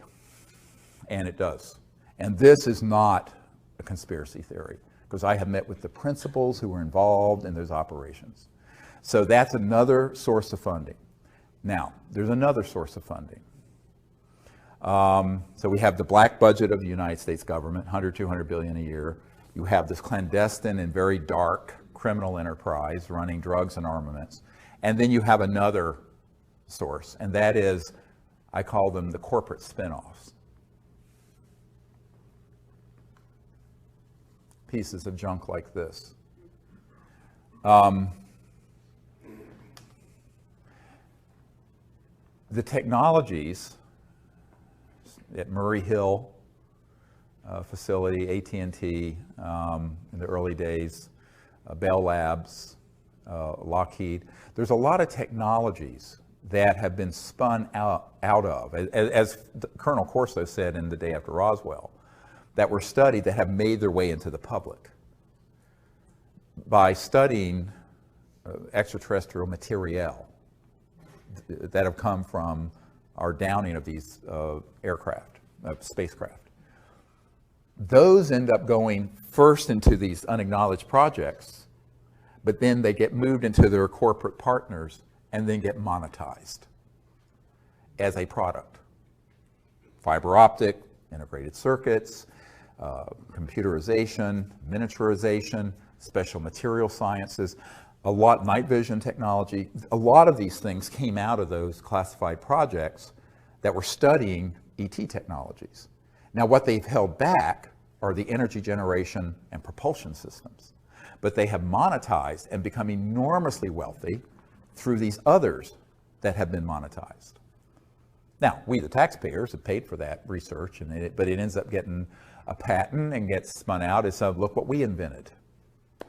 Now, most people, you know, and it's interesting that this guy named Thiel, who was one of the co-founders of PayPal, I believe, recently said in an interview with Fareed Zakaria on CNN that there has been no real discoveries and progress technologically in 50 or 60 years. And this was on CNN. It still takes you the same amount of time to go from JFK to Paris now as it did in 1964, 50 years ago. And that basically what we've done is sort of tinker around the edges. Now, I know people, when they hear me say this, the people in Silicon Valley and who think they're high tech with this, I mean, we had telephones 100 and some years ago, so, are just like appalled. I said, yeah, but the internet was developed by DARPA, the Defense Advanced Research Projects Administration. The technologies that are in here were spun out of these covert programs, and then people innovated them. They did innovation and applications, not discovery. So, and if you come up with a fundamental new discovery in science and technology that is really disruptive, i.e. free energy or something like that, it will be confiscated, either under a national security order or if it goes through the patent process through the patent law provisions for seizure. And if not that, they'll just flat out take it and tell you to be quiet or else. And that's true of people at universities, industry, private inventors, et cetera. I know many, many, many people who've had that happen. Here in Washington, the Federation of American Sciences said, well, look, you know, there have been 5,135 patents that have been seized. Well, the reason for that is that the things they don't want out are things that are true breakthroughs. So if you look at our society, yes, we have an internet and you have an app so you can go find your restaurant you want to find instead of looking through the yellow pages. But it's just the yellow pages is digitized. It's no big deal. We're still running this thing and all the lights in this building off a coal-fired power plant from the 1800s. Your car is the same engine Mercedes had in the 1800s, internal combustion. The jet engines were developed in the 30s, invented. Rockets, 40s. Atomic power, 1945. No real fundamental breakthroughs in science and technology since then. And that's what Thiel was saying. Thiel, the multi-billionaire. And I think it was sort of an astonishing statement for a lot of people, but he was being honest about it. So, but there has been monetization that way, which has created enormous revenue for a lot of these corporations. What do we have in any of our encounters with medical technology that's been sequestered? You asked the question, what do we have that has come about through some of these research projects and encounters that are medically related? A lot. My understanding is that if the technologies that deal with regenerative capabilities exist, transdimensional, that are sequestered, where you could actually regenerate spinal column or a severed limb and nerves, things of this sort, cancer, other diseases. But the problem is those use technologies that are transdimensional. What do I mean by that? They use subtle energy technologies that aren't just kind of like acupuncture, but I mean that are, you know, electromagnetic systems that are very, very high tech. Almost like in Star Trek where they wave a thing, you know, but that would actually work reliably. But there too, I mean, you're talking about hundreds of billions of dollars in pharmaceutical and conventional medical. There's agribusiness, medi-business, military-industrial complex. A lot of toes would be stepped on. But also, more importantly than that, is that if you open a window into an application that's medical related to these technologies, people are going to see the energy implications of it. And with that, it's goodbye oil. It's goodbye coal. So they've been sequestered for the same reason the energy and propulsion technology. Yes, I understand from men and women I've worked with that there are amazing technologies that relate to medical systems and curative and reparative, regenerative technologies that are trans-dimensional electronic systems that would just blow your mind. Yeah, and so unfortunately, you know, in a sense, our medical system is sort of Stone Age from that point of view. But there is medical information that can help. Yes, there's medical information that can help. And one of the things I've said, there are multiple, look at this whole issue of disclosure. First, there's the basic information, we're not alone in the universe. Then there's the fundamental technology, energy, propulsion. And then there are all the ancillary or associated technologies, you know, medical, environmental abatement. Ken Shoulders, who was a scientist, discovered charged clusters that would, under right conditions, neutralize radioactive material. So you could take all the radioactive waste in the world and neutralize it. This was proven. And the Department of Energy was going to fund the next level of it, and the people in this cabal circled their limousines and said, no, you will not. Because it was pulling energy from this quantum vacuum 0 point to do it. I know the people who are part of that initiative, all of them. So there are so many spin-offs and benefits of disclosure of this central issue, but that's the reason it's secret, is that the implications are so huge. It's not just the energy sector or the transportation sector. It's the medical, it's the pharmaceutical, it's all of it. But, you know, would 99.999% of humanity benefit if it was used peacefully? Now, there's a big caveat. If it was used peacefully, yes. The bigger question becomes, as a colonel who was in charge of future technologies for the Air Force, and I discussed here in DC not long ago, what if they're weaponized? I said, well, they already have been, haven't they? But they're covertly weaponized. But what if they proliferate and are weaponized? So this gets into sort of the larger question, evolutionary question of, are we willing to go forward as a peaceful civilization or not?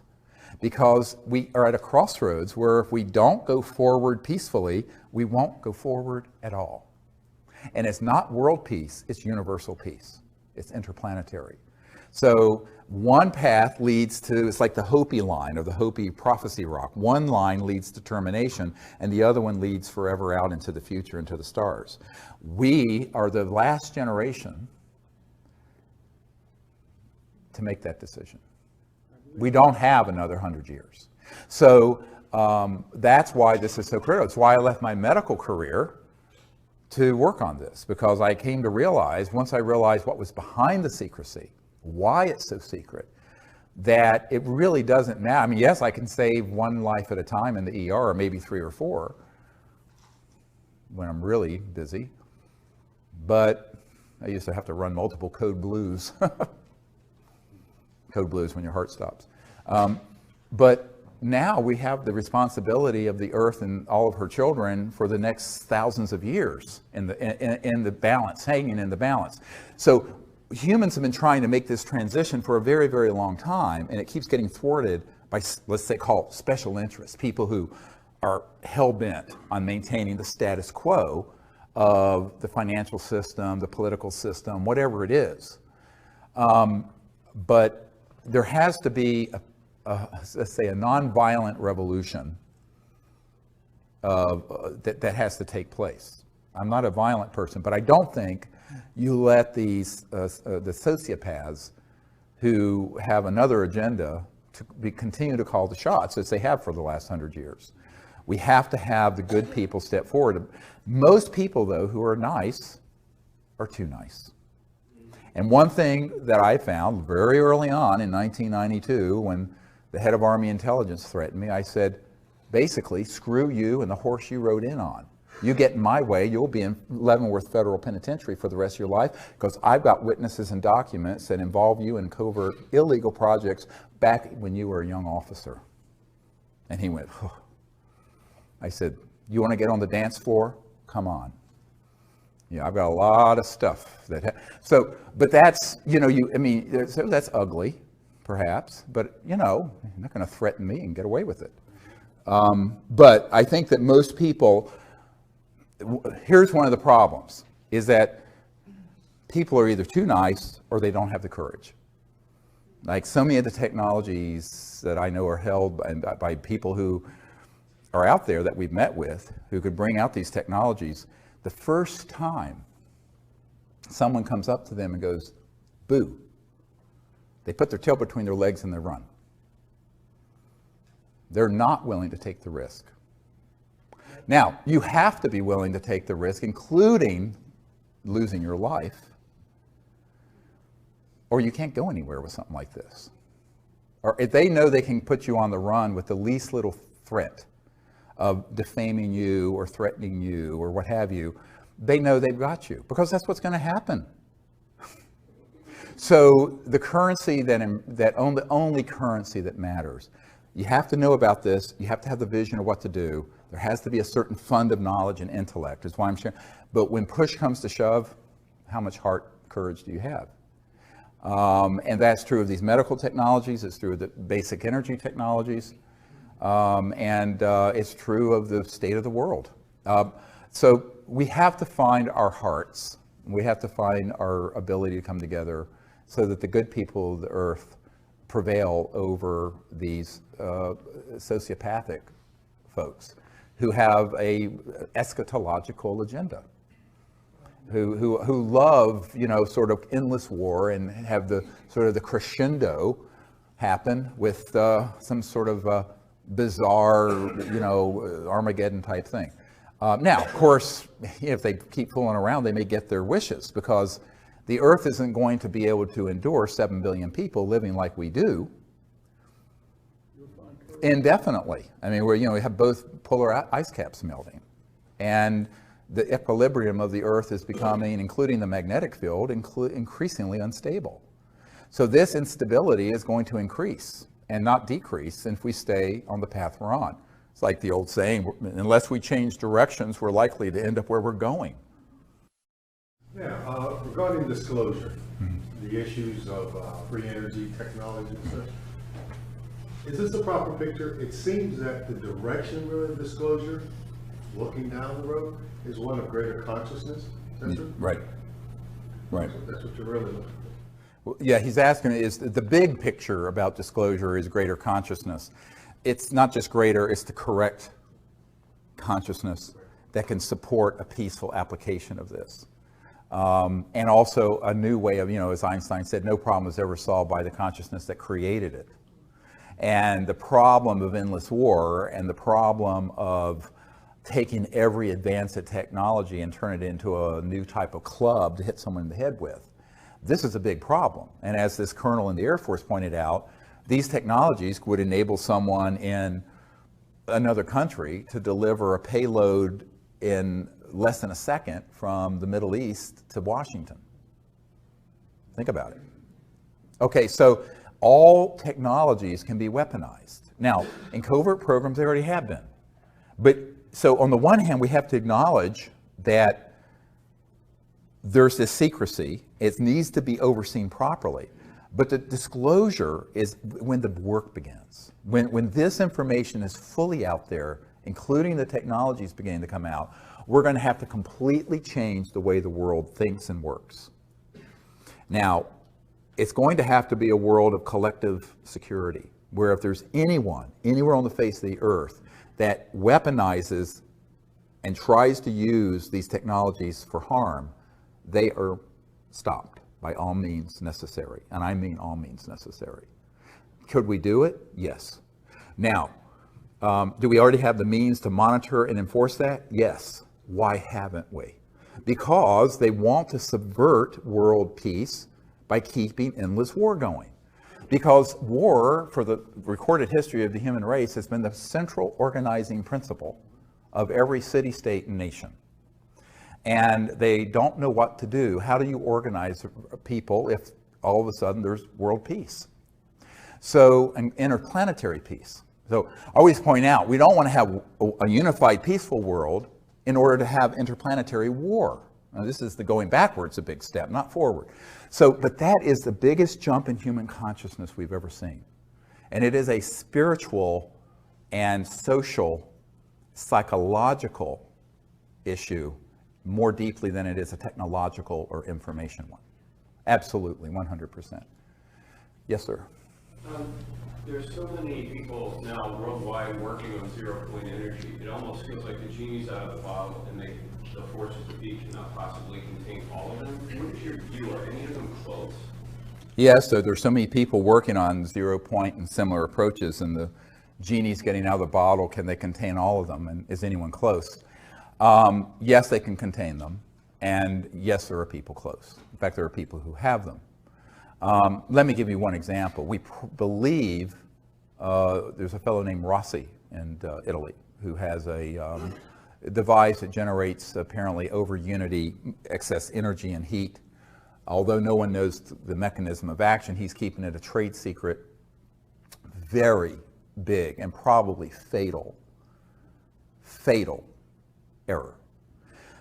The people I've met with who have developed these systems have all either taken it to their graves or had them confiscated before they can get out to the public significantly because of some central strategic errors that have to do with the idea that they're going to be able to handle that technology like you would a new app or a new Silicon Valley computer system. When you're dealing with something like this, it has to be done completely openly, open source, and you have to have millions of people know what's happening in real time. Stan Meyer took his knowledge to the grave. You know, if you look at the workshop I did about a year ago here, is that there have been literally hundreds or maybe thousands of people who have discovered this same effect. And they've all made the same set of predictable errors based on their handling the technology as if it were conventional technology when it is not. And so I would say, yes, there are people out there who are working on it. Some, I believe, have. I have a friend at Stanford University who knows a man at the National Security Agency who confided that they're tracking what Rossi is doing very carefully, which indicates to me where there's smoke, there's fire. If Rossi's listen, heads up. So, but strategically, tactically, and strategically, he's handling it in a way that guarantees failure. Because by keeping it tightly held, coveting, trying to keep it secret, overly concerned with monetizing the technology instead of getting it out, he is going to step into every booby trap that's been set out there. And the chances that it will make its way out to the public is infinitesimally small. And that's not just true of Rossi's technology, but of every other person who has that same idea. Again, it's because the system exists to hoover up, suck up all those technology and sequester them. Now, I just recently learned in the last couple months of a man who was working with a group of investors who was funding a man up in New York at a university, a professor, a physicist, who had discovered how to take just natural gas and burn it so there was zero carbon and 100% utilization.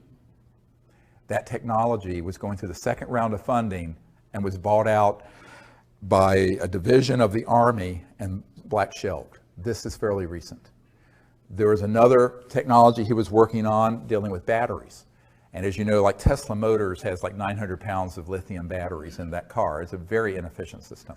We have a Chevy Volt that it runs on our solar farm out in the country. But it's incredibly backward technology. And a group had developed a battery that was, instead of 900 pounds, 100 pounds that would charge in 15 minutes. That would take okay. But it was so radical that Tesla and some of the other groups had put together, I think it was about $1 billion between two different groups to acquire it, and British Petroleum came in, bought it for God knows how much, and black shelved it. This is fairly recent.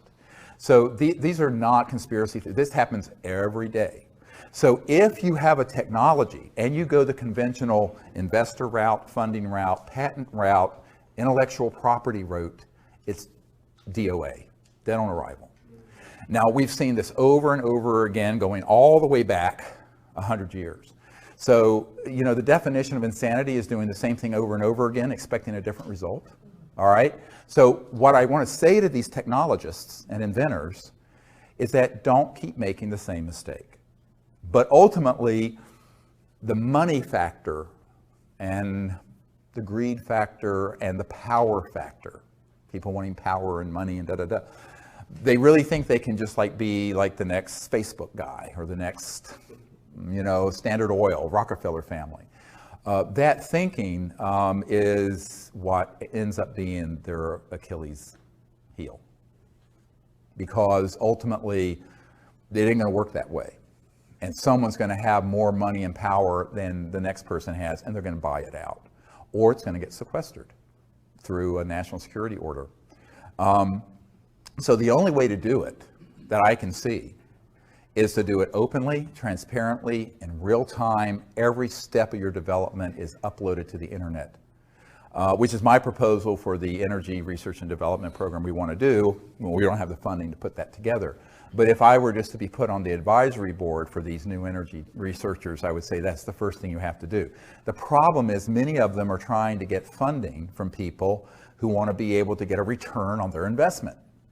So that gets into the question of, you have to find people who are true angel investors who want to put the funds in, and they may never see a penny out. But that's very, very hard to do, because, you know, it's the golden lamb sort of thing, and that's the real problem. And I think that until we learn that lesson that the last 100 years of experience has given us collectively, we're going to keep making that same mistake. And all I can do is advise. I can't force folks to do it. And we'll see. I would like to see someone make it through that juggernaut. But I'd be very surprised if they do, using the strategies of conventional business, intellectual property, finance, and investor concepts. I've been following your work for a lot of years, and particularly that video that you put out, where there were like 400 or some people that worked for the government. They all stood up at the podium and they spoke. I was amazed that you put that out there. But I read an article that you had put out talking about Buzz Aldrin. He had died back in November, and you put the article out about his death and how his family couldn't speak about. Oh, I think that was Neil Armstrong, actually. Neil Armstrong. Yeah. The first man to walk on the moon. Yeah. Exactly, and you said that when he landed, he saw something that he couldn't talk about? Yes. What was it? Yeah. This is a really great question about what really happened. You know, my uncle worked for Grumman, that became Northrop Grumman, and Grumman had the contract to build the lunar module. It landed, a funny looking thing that looked like a spider. It landed on the moon in 1969 on July 20th or whatever it was. The first two men on the moon were Neil Armstrong, and after him Buzz Aldrin. Yeah. And back when we were doing these briefings for Congress, and in fact even before then, the Asilomar gathering in 1995, we reached out to Neil Armstrong, because I knew from contacts and family that when we landed on the moon, we weren't alone. Okay. And that Neil Armstrong, there were two people who've been on my team for many years who were good friends of his family. And so we reached out to him and invited him to come to those events, and he politely declined, and told us that it was made very clear to him and the other Apollo astronauts who witnessed this first event, where when we landed at the crater on the moon, the rim of the top of the crater was, quote, crowded with UFOs, craft that were up there, multiple of them, and that these were filmed. And that I know people personally who've seen that film footage, and that That's why the film footage that came back to the Earth, and we did go to the moon, but some of the footage, it doesn't make sense because the flag is moving. Now, the reason for that, and this is where people say we didn't go to the moon, it was all hoax and filmed in a basement up in New York. The truth is we went, but during the lunar orbiter, going back before the Apollo mission, we actually were circling the Earth taking the first early digital photographs. And as you know from the testimony of Disclosure Project witness Carl Wolf, there were structures on the moon that were artificial. Some were newer and some were very ancient. And so they knew the covert programs, and these images were being downloaded to out here at Langley, not the CIA headquarters, Langley Air Force Base, to a compartmented operation run by the National Security Agency that was then sequestered away from the other NASA scientists. But the people running that project, the deep black people in those projects, knew that it was likely we were going to encounter something not of this world or a UFO when we landed. Therefore, they had filmed some footage that they could splice in if something started happening. So during the live transmission, if something started happening, there's a delay that went through this National Security Agency filter, and they could immediately, instantly put in. And that's why there's a couple frames where the American flag is moving. Well, there's no atmosphere on the moon, okay? Which was the one mistake they made in that whole plan. That's the telltale giveaway. Now, some people have taken that, the conspiracy theorists have said, we didn't even go to the moon. We did go to the moon. But they knew that it was likely there were going to be ETVs, extraterrestrial vehicles up there. And so when they stepped out, of course, you know, and we're approaching actually, before they even landed, they saw them. So they were already with this sort of pre-prepared film that looked very, very good, except for this one error. And so Neil Armstrong and Buzz Aldrin know for a fact. Now, Neil Armstrong said, look, you know, if I were to go forward and talk about what actually happened, I've been told, Neil Armstrong said this to us, that my wife, my children, and my grandchildren would all be killed, that they would take us out somehow, some terrible accident. And he says, I'm not going to talk about it. Now, Buzz Aldrin has just basically, he sort of had a nervous breakdown after this and was actually at an Air Force facility. I know a man that was there with him, and he confided that this is also what happened. I also know Buzz Aldrin's sister, who pulled me aside and says, yes, you're absolutely right. That is what happened, but it's not my job to out Buzz Aldrin on this. If he's ready and he's able and allowed, he will speak about it.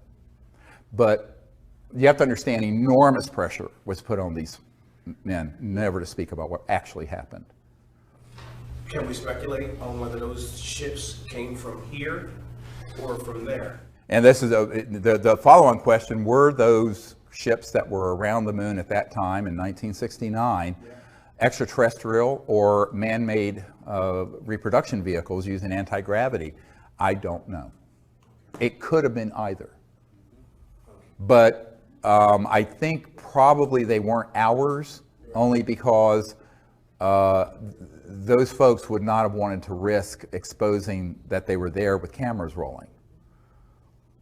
Okay, because that would have, of course, ended the fact that they have these secret aircraft, a secret space force. They would watch TV and knew it was a space shuttle. So that's one of the problems. That's, you know, I've thought about it, and the answer is I don't know, but from a logical point of view, I doubt it was ours. Okay.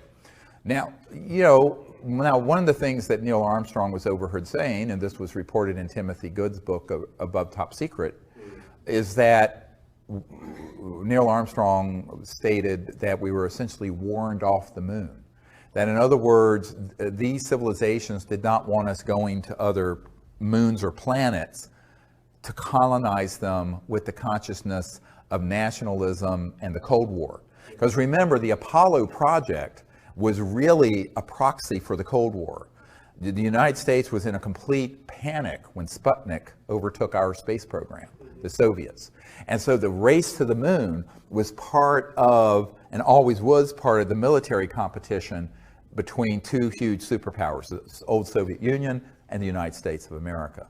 And so when we went there, but we went there not as a peaceful world civilization, but as a competing Cold War effort that were armed with thousands of thermonuclear weapons, hydrogen bombs, pointed at each other. That was not the consciousness that the ETs want to see us going into space with. They want us going into space with the consciousness of peace and cooperation, not militarism and war. So that's sort of your, let's say if there's an entry ticket to space exploration, that's the main one. And we haven't quite reached that point, have we? So I think that's why Neil Armstrong said, I don't know what was said or done, or what was done by these craft, but he said it made it very clear that they weren't real happy that we were going there in this way. And that's, in my opinion, why we wound down the space program to the moon. You know, my uncle was involved with this, and there was all kinds of plans to put colonies there and buildings and have, you know, people living in sort of like domes like they have out at the biosphere in Arizona and what have you, and all that was shut down. Now, the excuse they gave was budgetary cuts, but I don't think it was budgetary cuts. I think it was because, you know, it was quite clear that we were going out there immaturely as a warring civilization and not as a peaceful world civilization, which is the requirement. Yes, ma'am. But Kennedy had talked to the Soviets about going jointly. Was that a peaceful thing together, or what prompted him? What did he know, or what was behind his question? Because he took a lot of flack. Yeah, Kennedy did want to do an international, from the beginning, space program. And, you know, when he was assassinated, Khrushchev wept and stated, now we will not have world peace. Because Kennedy, and actually Bobby Kennedy said this, Bobby Kennedy Jr., who I've met, said this recently on a CNN interview, is that his intent was, in his second term, to get completely out of Vietnam, to do a cooperative, and to make total peace with the Soviet Union. Now, of course, there goes $1 trillion in military industrial intelligence spending. And they were not happy about that. He was also going to disclose this UFO issue. And I think there were a number of reasons why, you know, he was just not willing to succumb to their view of how the world needed to progress with endless conflict. And that's why there was no second term of Jack Kennedy, in my opinion. Now, from what I know, and this is also somewhat corroborated, although in a bit of a titillating way, with the document I got from the National Security Agency contact I have. That's the Marilyn Monroe document. And in the Marilyn Monroe document, it's a top secret document that was handed off to me, never declassified, authenticated by a man who used to be General Odom, ODOM's right-hand guy, who was National Security Agency head for years. And in this document, it was a wiretap summary that the CIA wiretapping a bunch of people, but mainly Marilyn Monroe, who, as you know, had an affair with Jack Kennedy and also with Bobby Kennedy. And they knew it was coming too public, and so in 1962 or whenever it was, they cut that off. And she was furious, so she was calling up Bobby Kennedy, this Attorney General, and an art dealer named Rothberg in New York, and other people, saying that she was going to hold a news conference to tell Jack Kennedy, to tell the world what Jack Kennedy had told her about, quote, objects from outer space that were recovered in New Mexico in the 40s, clear reference to Roswell, as well as some other matters. That wiretap summary is dated the day before they found her dead. Now, when I brought this up to, there was a famous actor and singer named Burl Ives, who used to be on our executive committee, and he was friends with Marilyn Monroe and Elizabeth Taylor. And Burl Ives, when I showed this document to him, he says, he just held his head. He says, we all know Marilyn was killed and that it wasn't an overdose. We didn't know why. And he was a 33rd degree Mason. Burlives was. He has a room in this building next door, the big 33rd degree Masonic temple next door. And I said, yeah, well, Marilyn didn't know what kind of big toes and big gorillas she was stepping on.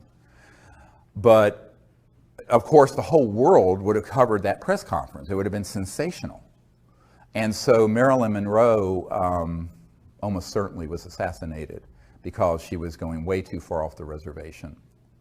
And this document has the proper project code names and code numbers for that era. Project Moondust, Project 46, some of these key project code names and code numbers for the early 60s. I have that document. It's in my first book. It's there for anyone to read. It's explosive, and it's dispositive, actually. But unfortunately for Marilyn Monroe, you know, she didn't realize that this was non-trivial. This is not a trivial thing to hold a press conference, a person of her stardom in that era. I mean, she was huge, talking about these specific issues because she had learned that apparently in pillow talk with Jack Kennedy. And so it cost her life in order to keep that quiet. Well, I was wondering, the organization is an invisible organization that more or less runs the whole thing. Mm-hmm. If you were going to put a face on it or an organization, do they hold regular meetings or how do they operate? They have to do some kind of thing right now. Very good question he's asking. You know, this group, Magic Control, the Majority Committee, Joint Intelligence Committee is what it is called. That's where magic comes from, MAJIC. They do have meetings. It's actually transnational. There are people from other countries involved with it, not just U.S. Always has been transnational. The U.S. is key because it's the economic and technological powerhouse, but Great Britain is also very important in all this. And you know, there are various people who have been on the senior committee, such as Admiral Bobby Ray Inman. I know for a fact he was the head of the National Security Agency. Prior to that, he was Deputy Director CIA. And then he became a board member of Science Applications International Corporation. So I know a number of the people. I've met with some of the people who are on this group, including people who are deep cover in the CIA and elsewhere. And former members of Congress and other SAIC executives I've met with. But, you know, it's also very compartmented.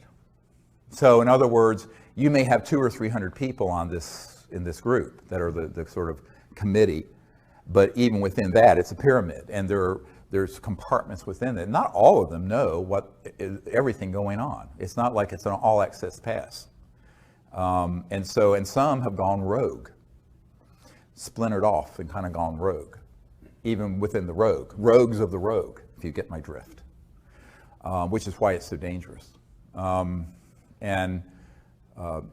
You know, I could draw a whole diagram of it, but you can kind of imagine some of the key people. You know, more recently, General Michael Hayden has been involved with that committee, who had been NSA head and CIA director. So some of these people are known in the public, most aren't. And what I would say is that a lot of the folks who are in the corporate contracting world, what's called WFO, work for others, contracting, are key to this. I remember years ago, right before I was going to have the meeting with the Clinton CIA director, I was in Arizona at the Wrigley Mansion, the Wrigley and chewing gum people, but it had been bought by Jordy Hormel of the Hormel Meat Company. And there was a man who was a member of this Magic, this MJ12, they used to call it, group. And he asked me to come to the mansion late at night, 10, 11 o'clock at night. I went there, and it was Jordy Hormel was nowhere around. They were just using the facility. And this was a high-tech digital guy, and who actually moves around in the UFO subculture. And we were at this table. It looked like a big conference table, and all these suits were there and people. And they were basically, telling me that I was barking up the wrong tree, meeting with the CIA director. And this man pulled me aside and he said to me, the CIA director and president doesn't know about this, and they're not going to know anything about it. If you want to know about what's really going on, come talk to people like us. And it was a whole room full of folks like that. Spooky. And then it was interesting because, a couple years before, the former head of Army Intelligence had offered me $2 billion if I would stop doing what I was doing, close my operation, and join his group. He had a $2 billion slush fund out of Eastern Europe.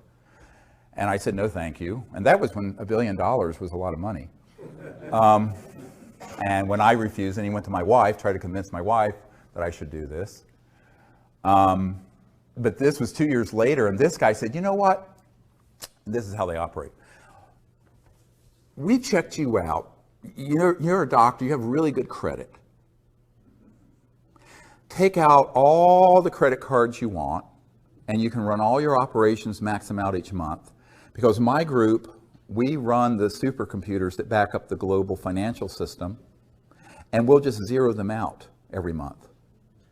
That's what he offered. We'll just zero all your credit cards out every month. I said, well, that's very nice of you, Jim, to offer that, but then you would own me, wouldn't you? Because you'd have a record. And I said, I'm afraid I can't. He says, no, we're just trying to help you out. You see how this works. That was in 1994, 93, and then 94. So they, I've, over the years had multiple of these sort of approaches, which is quite bizarre. And you couldn't make this stuff up. If you put it in a movie, people would think it was fictitious. But it is how they operate. So the corporate and contracting end is really a lot of where the action is with these large corporations and their compartmented groups. And then within certain agencies, there are select folks who are on this committee.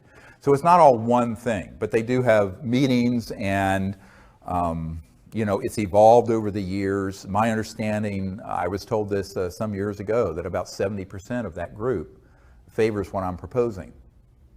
But the other 30% who are the really violent ones are opposed. And they don't mind killing one of their own, like Bill Colby. Bill Colby was in this group. He defected, but he did it alone. And he was going to make a run at the crown jewel of what they were keeping secret, and that's the energy technologies. And that, as I mentioned, that week they found him floating down the Potomac River. So, and I think that was in 95 or 96, but, I think this is why, I've had some very tragic things happen in my life, if you read between the lines, and that's why I decided I had to find other ways of doing this where we don't increase this body count. Yeah. Yes. Okay. First thing, sorry about my terrible accent. No, you're fine. Okay, so this is an important and personal question for you. How the ET choose you, and how they decide you are the right person for making contact. And if that happened and they contact you after that, what to do? She's asking how the ETs choose, not me, but you, a person in general, to make contact. I think that there's a saying that's been, I think, inappropriately translated. Many are called, but few are chosen. I think it really is supposed to say, many are called, but few choose to answer the call. And so I think that there have been knocking on our front door and our back door and our side door for a very long time, these civilizations.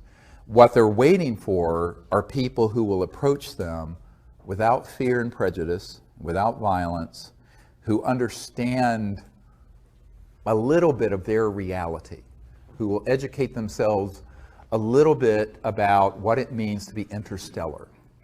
And to be interstellar means to be in an extraordinarily high state of consciousness, personally, but also your technologies are interfacing with consciousness. And so that's why, if you approach it with an ethical and moral intent of a pure heart, peaceful purpose, no fear, no prejudice, but also have prepared yourself for, shall we say, the unusual, even strange or bizarre ways that they may interface with you, so you're not afraid when they do, then they will. But they expect a certain level of you being educated and prepared. And then they will. And I don't think it's, I've always said, I don't think I'm special. I don't think anyone is disabled from being able to make contact. I think it's them willing to go through the process of training and education, but more importantly, what is the purity of your heart and intent? It can't just be because you want to see a UFO and be entertained, like dolphins at SeaWorld. It has to be for a sincere purpose to be a liaison between humanity and their culture. And if there's that purity of intent, then I think you'll be astonished. But there's also the preparation that has to happen. The reason for that is, if you read the last book that we put out about extraterrestrial, the Countdown to Transformation, extraterrestrial contact, Countdown to Transformation, and you read the accounts our senior team has had going around the world, some of it's very strange stuff.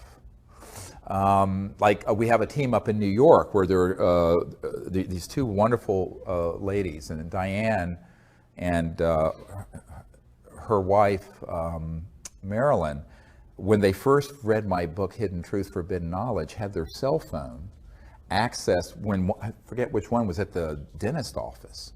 And all of a sudden, this sphere appeared on her phone, and the C-steady tones, those tones we use, started playing over the speaker system of the entire dentist office and over her phone. And this happened multiple times until she came to the Outer Banks of North Carolina and got trained and just had amazing contact. But it was very strange stuff. And in fact, the dentist came out and said, "What's that weird music?" And it sounds like something from outer space. And it was all coming through. I think it was Marilyn's phone. I'm not sure. Or Diane's. It was Diane, yeah. So there's all kinds of ways where they will sort of initiate you and test you to see if you're ready for.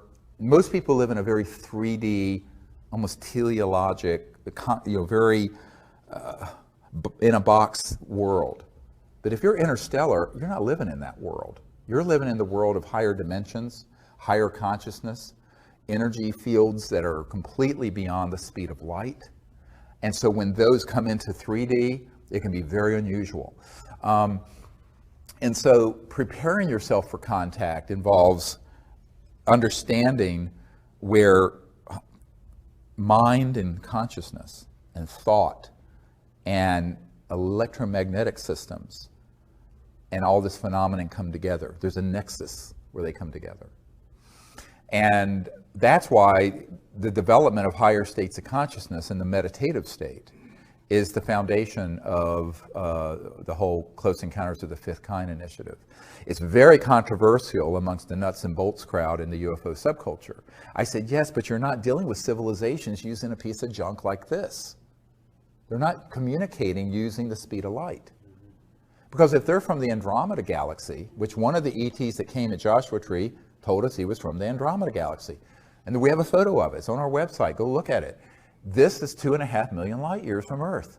At the speed of light, it would take 5 million years to get a signal from there to here and back.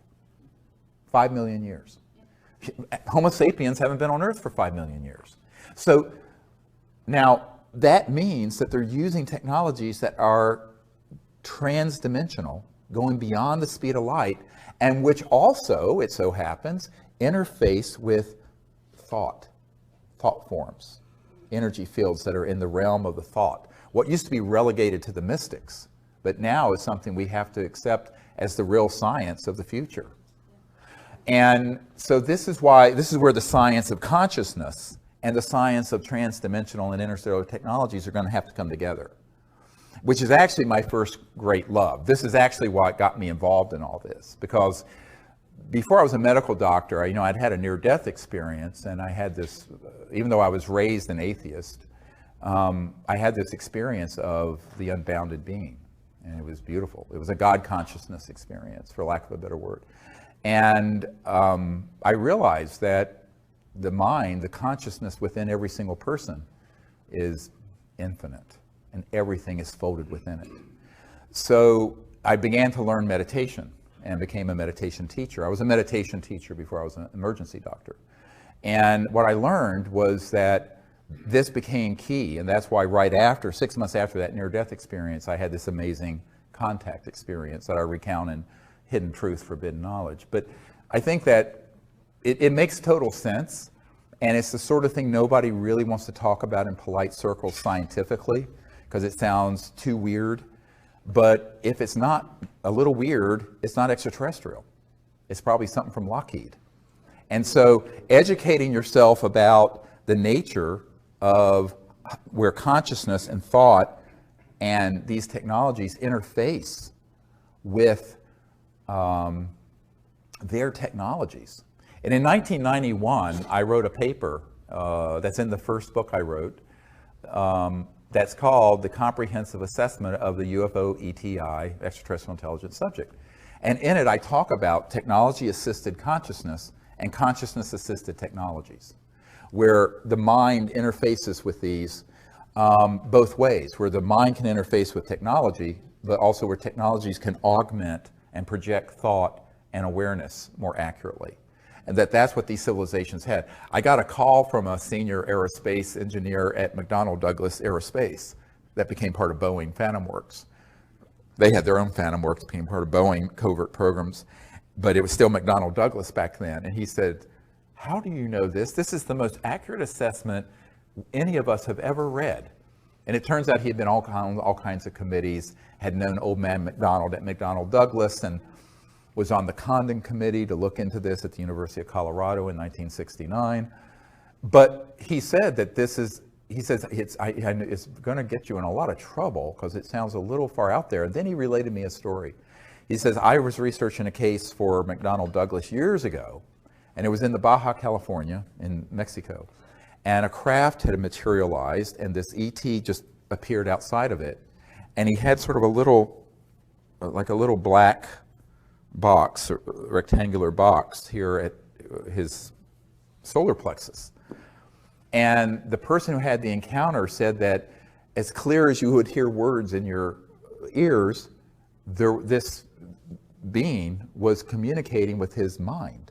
And he was thinking back, and he knows that this device was receiving it and augmenting it and facilitating it. And it was going back and forth, all through thought.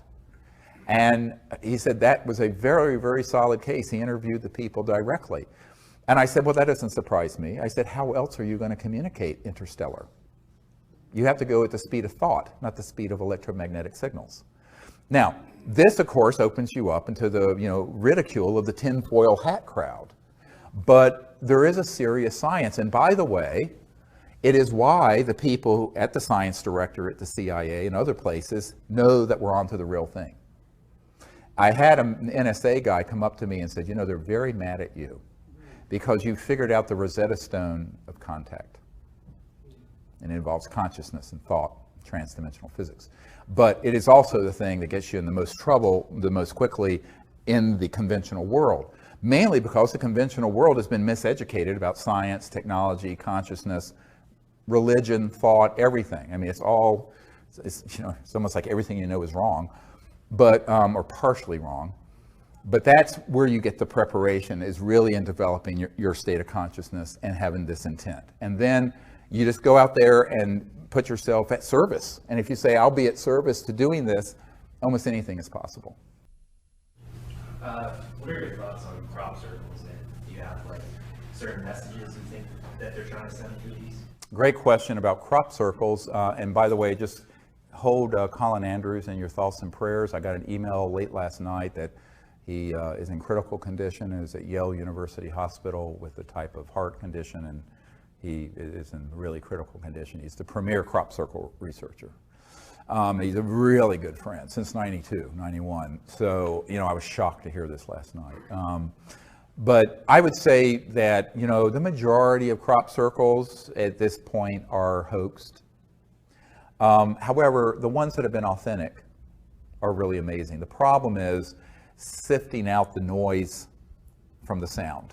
It's just like UFOs. You know, what part of it's man-made and disinformation and hoax, and what part of it is real. But my own sense of it is that it's certainly a way that they're trying to visually convey almost archetype knowledge of symbols and shapes and, if you will, sacred geometry through a very visual medium, transdimensionally. And the way I think they're created, because we interviewed, Colin Andrews and I interviewed a farmer, believe it or not, his name was Mr. Bull. It's like, you can't make that up either, near Alton Barnes. And he had been out on his farm in daytime, and there had been a crop circle that had formed, and then he was there when this energy field just came out of the sky, and it was like a dark, it was like a mobile black hole. And it came down, and all of a sudden, everything started swirling and moving and bending down around it.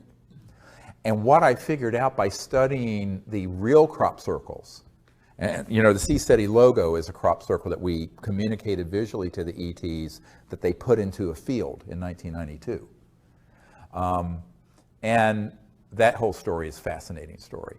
But what I figured out is that what they're doing is that they're augmenting or increasing the gravitational field over a certain area, over with a template, if you will, like a cutout, like a blueprint, electromagnetic blueprint, that then goes and lays this down very quickly.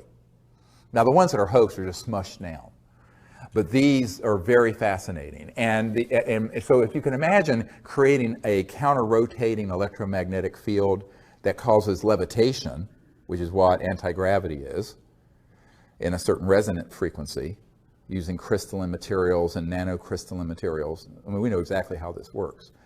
But then reverse that. You're increasing the gravitational field, so you can have an object way out in space, and it kind of targets an area very specifically and can create this energy field that then pulls the crop down instead of lifting it up, but in a very specific pattern. It goes very quickly.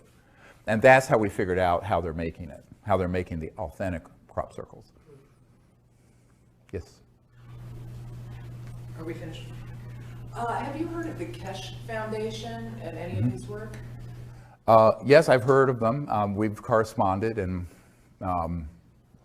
we've asked for, you know, evidence of proof of principal operation and never gotten anything. So we're still waiting to see if they have anything. It's easy to make a claim. Our requirement, as you know, for these energy technologies is transparent conveyance of them to us with transparent testing, but more importantly, third-party creation of the effect, which is the sine qua non of science. If it's not reproducible, it's not science. It has to be reproducible. And so that's what we've asked for, but we haven't gotten anything in response yet. So, yes, sir. You spoke about how difficult it would be for a craft to come down without getting shut down, that there are so many things in place that as soon as they would show up, somebody's there right away.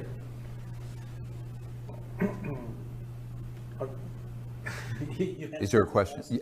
Oh, yes. Well, he's asking about, you know, this whole issue of when you're, you know, setting up a CE5 or wanting to invite ETs to come into an area, you know, what kind of things might interfere. And the problem is that in the last 60 years, we've gone from, or 70 years since Roswell, we've gone from fairly primitive electromagnetic targeting to very sophisticated ones that are based, space-based, and on aircraft. And these have been used. Now, we were at Mount Shasta a few years ago when we were doing CE5, and there was this really not fully materialized craft. It was like a sphere of pure white energy, light, visible. Everyone saw, 30 people, 40 people. And it was floating towards us out of Mount Shasta, about 12,000 feet elevation. And we were at about 7,000, so probably about 5,000 AGL above ground level. And it was coming towards us. And there was a very high altitude, it seemed like it was a 747, especially equipped, and a burst of energy came out of this aircraft. And at that instant, this partially in this dimension craft vanished, and this energy field, it was invisible, but came in about 200 yards in front of us into the woods and crashed through the woods, ripping the tree limbs off in the trees, and actually impacted the earth and went boom, and then boom, boom, boom. It for 15 seconds shook the earth. And I thought we were expecting to see a mushroom cloud. Nothing. It was just a directed energy weapon. And that was one of the few times where I was really scared for my group. And I thought, my God, we're all going to get killed. And everyone there saw this. And that's when, you know, a few things like that happen. And that's why one of our protocols is to always let the ETs know, don't do anything too risky, because we don't want you or us to get caught in the crossfire. This is why we initially started these briefings with the military, to ask that we have them deconflict their operations with ours, but they didn't listen, because the operations that want to interfere. Now, why would that happen? They don't want CE5 events to go so far that it results in a massive, open, dispositive event that can't be ambiguous. And that's why it tends to be quick, strange. Now, can that change? Yes, perhaps. But people have asked me, why don't you go to the Amazon? Or I don't think it matters, because the weapon systems I've been briefed on are geospatial. They can be moved, and there can be on what look like satellites or aircraft that can be anywhere in the world. So I think that that's why, as the head of this, I mean, there are thousands of people doing the CE5 initiative. I always tell people the biggest liability is if I'm there. So do it without me. Because they don't have enough assets to keep track of thousands of teams, but they can keep track of where I am. So, but when this happened, it made me realize that they had some new things that were quite amazing. But luckily, this particular ET object wasn't fully in this dimension. It was almost like a plasma energy that was floating towards us from way up in Mount Shasta, came out of the mountain. And we have actually some great videotapes of those objects coming out of the mountain, but this one was actually coming towards us when this object fired. And so that's why I always ask the ETs, you know, come, but don't do anything that is too risky for you or us. Do it only if it's safe and appropriate for this time and place. And, you know, I don't think that this is a huge problem for local contact teams that have 4 or 5 people scattered around, because, I mean, this group is large, but it's not omniscient and omnipresent.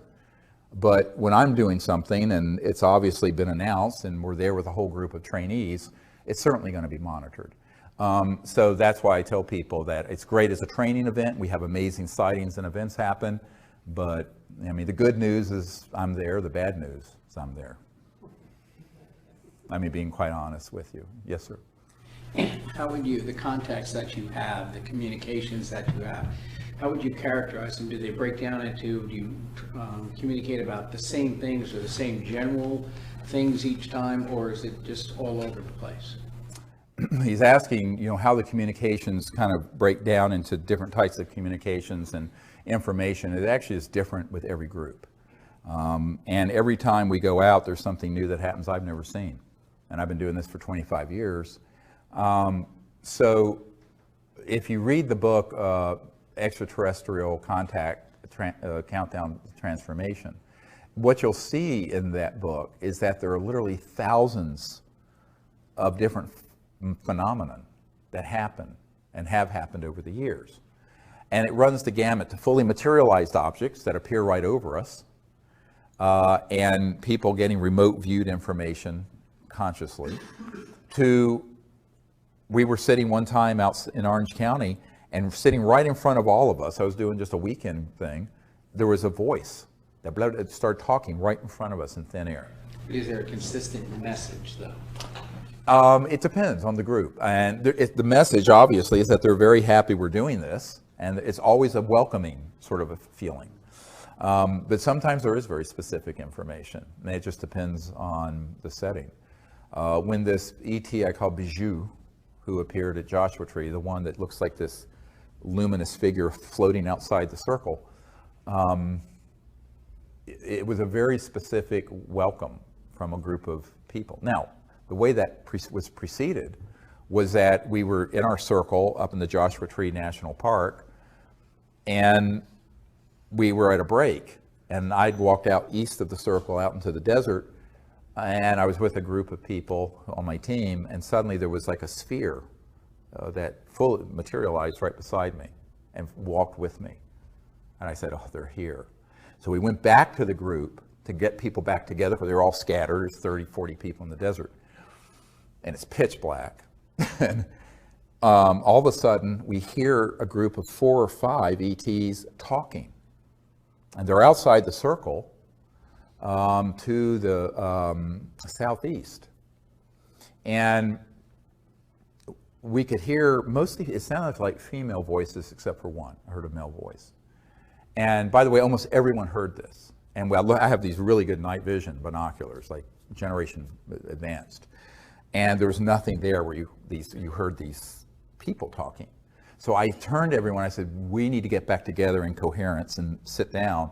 And I asked someone to take a picture. So Raven, a member of my team, was just holding her breath, but she didn't have a tripod, and took a picture, 3 or 4 second exposure, and in it is this being floating right outside our circle, turned and waving. It's not Photoshop. That is the single most important picture in the history of the UFO subject, because it was a CE5 diplomatic initiative that ended up having photographic proof of it, our contact team. So it's been roundly missed by most people. It is the single most important piece of evidence in the last 100 years that I know of. So anyway, it was beautiful. And then we went into this meditative state, and there were all kinds of information that we started getting. All our electronic, we have these magnetometers, magnetic field meters, and radar detectors and other high-tech stuff all started talking. And it went on for about 2 hours. It was amazing. And so figuring out what they're actually communicating is an art of, someone would say, is it telepathic? I said, no, it's sensing. So you go into a deep state, and you can actually get specific information about where they're from, why they're there. But it's very different each time. You know, we're going to be up in Joshua Tree in a couple weeks, and then in the Rocky Mountains in June. And we may do something in Portugal, you know, this fall, and some other things this summer. I don't know. But I'd like to go to Portugal and do it. We'll see. We're looking for a good place to do it. But yeah, it's a beautiful experience. And what I tell people is that, you know, it's almost universally where they're wanting to do sort of a cultural exchange. They're wanting to see how you are. And then a lot of times they will show you visually their planet or their houses or their culture. It's really quite beautiful. And people who have never had experiences like that will have these breakthrough events, and it just blows their minds.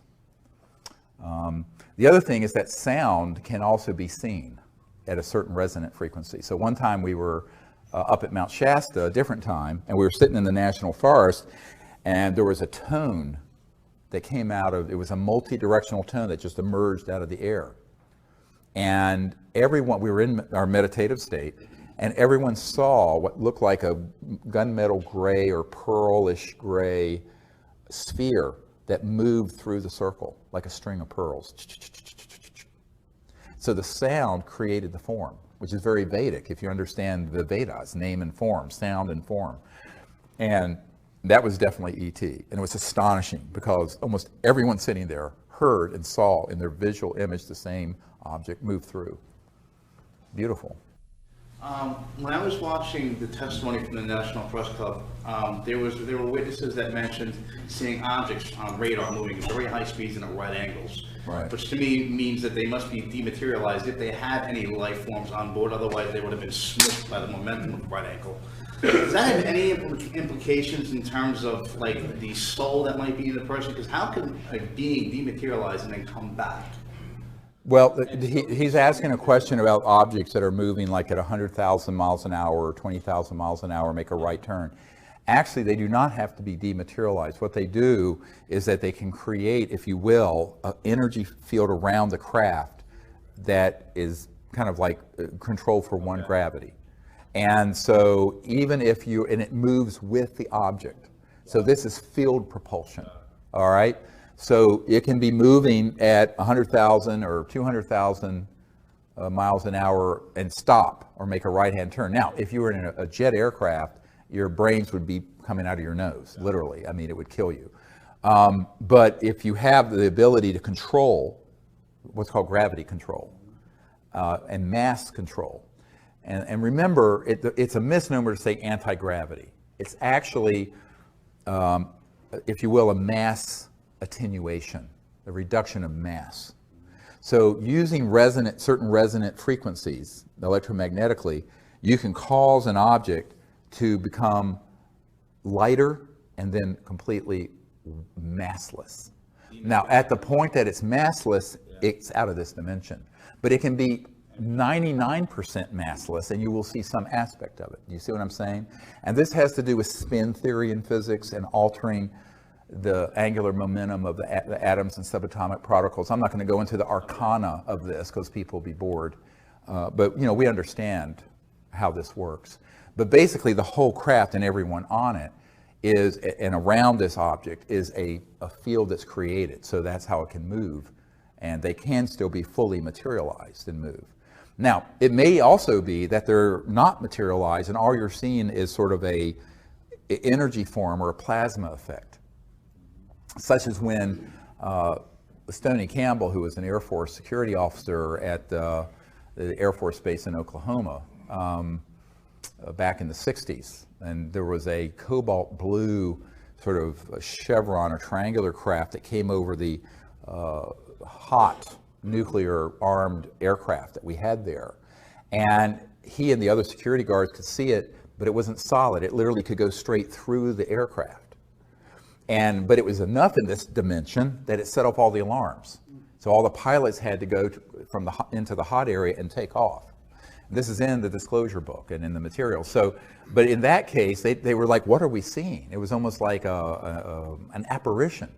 Because what they were doing, they were checking out our nuclear weapons, but in a form that wasn't fully solid. And to understand that, you have to begin to understand how you can sort of change mass to where it crosses over into just energy, pure energy, which all mass really is pure energy, but that's all that's left and represented, and then tweak it a little more, and it's invisible. It's still there, and all you may do is pick up an electromagnetic signal, which is why learning how to make contact and how the phenomenon comes, it's really useful to come on one of these expeditions that I run. Do you know if it's a semi-transitional thing that we're seeing, like maybe it's semi-transdimensional versus dematerialized? Like, how do we know which really is what's happening when you see just that glow, but it may not be there? We just see the light that's being emitted from the object, but right. Maybe it's not physical. Is it dematerialized, or is it like transitioning between dimensions? Do we know? Yes, we do know. He's asking, how do you know if it's dematerialized? If it's really completely out of this dimension, you're not going to see it. You may remote view it, and there may be an electromagnetic field effect, but visually you're not going to see it. Remember, your eyes only see a very limited spectrum. If you are seeing it, and it may be only transiently, it may only be like a heat wave effect, and you see this thing shimmering, and it comes in and out of this dimension. What it's doing, it's phasing in and out. And it can, at that point, fully materialize in an instant, fully dematerialize in an instant. And this is actually what Corso described. It wasn't in his book, but I mean, I saw it in his papers when I went to his house. He had a stack of papers this big. And Colonel Corso had this encounter at White Sands where this craft materialized in broad daylight, and then it would dematerialize. And when it was dematerialized, there was just, it looked like a heat wave, like a mirage in the desert, and then in the shape of the ship. And then it would go click and be fully materialized back. And it did this back and forth, showing him. All within the same dimension does it do this, or is it transitioning between dimensions as it does it? And that's what I'm saying. It's going from 3D into other D. Got it. Okay. But, it's like It's like a radio waves. If you imagine, you know, the old tuners where you can turn, and sometimes you will hear 2 stations at once on the old AM radio dials, like, you know, where you turn. They can sometimes be in multiple dimensions simultaneously. But that, you know, this is a really advanced discussion of the technologies. But, you know, yes, we do understand how they do it, and classified programs have also experimented with doing the same thing. We have time for probably, what time do you guys have? 5:58. We have 2 minutes before we're supposed to take a break. Is that right? Yeah. So let's see. I'll take someone who hasn't asked a question yet. Yes, sir. I think it was in Countdown to Transformation that you would relate the story about how you met the ET you needed kindness. Yeah. And I believe you were introduced to her by Shari. Yeah. The night Sherry Adamak passed away is when I was introduced to this ET I call kindness. Yes. So my question is, do you continue to have encounters with kindness and with Shari? And also, is it common to encounter people who have passed away when you have encounters with ETs? Yes, is it common to have encounters with people who are passed away also when you're having encounters with ETs? I don't know if it's common, but it does happen. And remember, if you go beyond the speed of light, what I call the crossing point of light, you go into energy fields that begin to approximate what the mystics used to call the astral, which is closely approximated to, if you will, the afterlife, that astral aspect of your body. So the night that Sherry Adamak passed away, I awakened in this lucid state, and she was there introducing me to this ET with a perfectly round head. I mean, exactly round, not elongated at all, and completely hairless, and very, very kind. I call her kindness because she just emitted this kindness. And in almost every expedition under the stars we've had since 1998, she has shown up in what looks like sometimes it's cobalt blue and sometimes it's diamond blue white ship.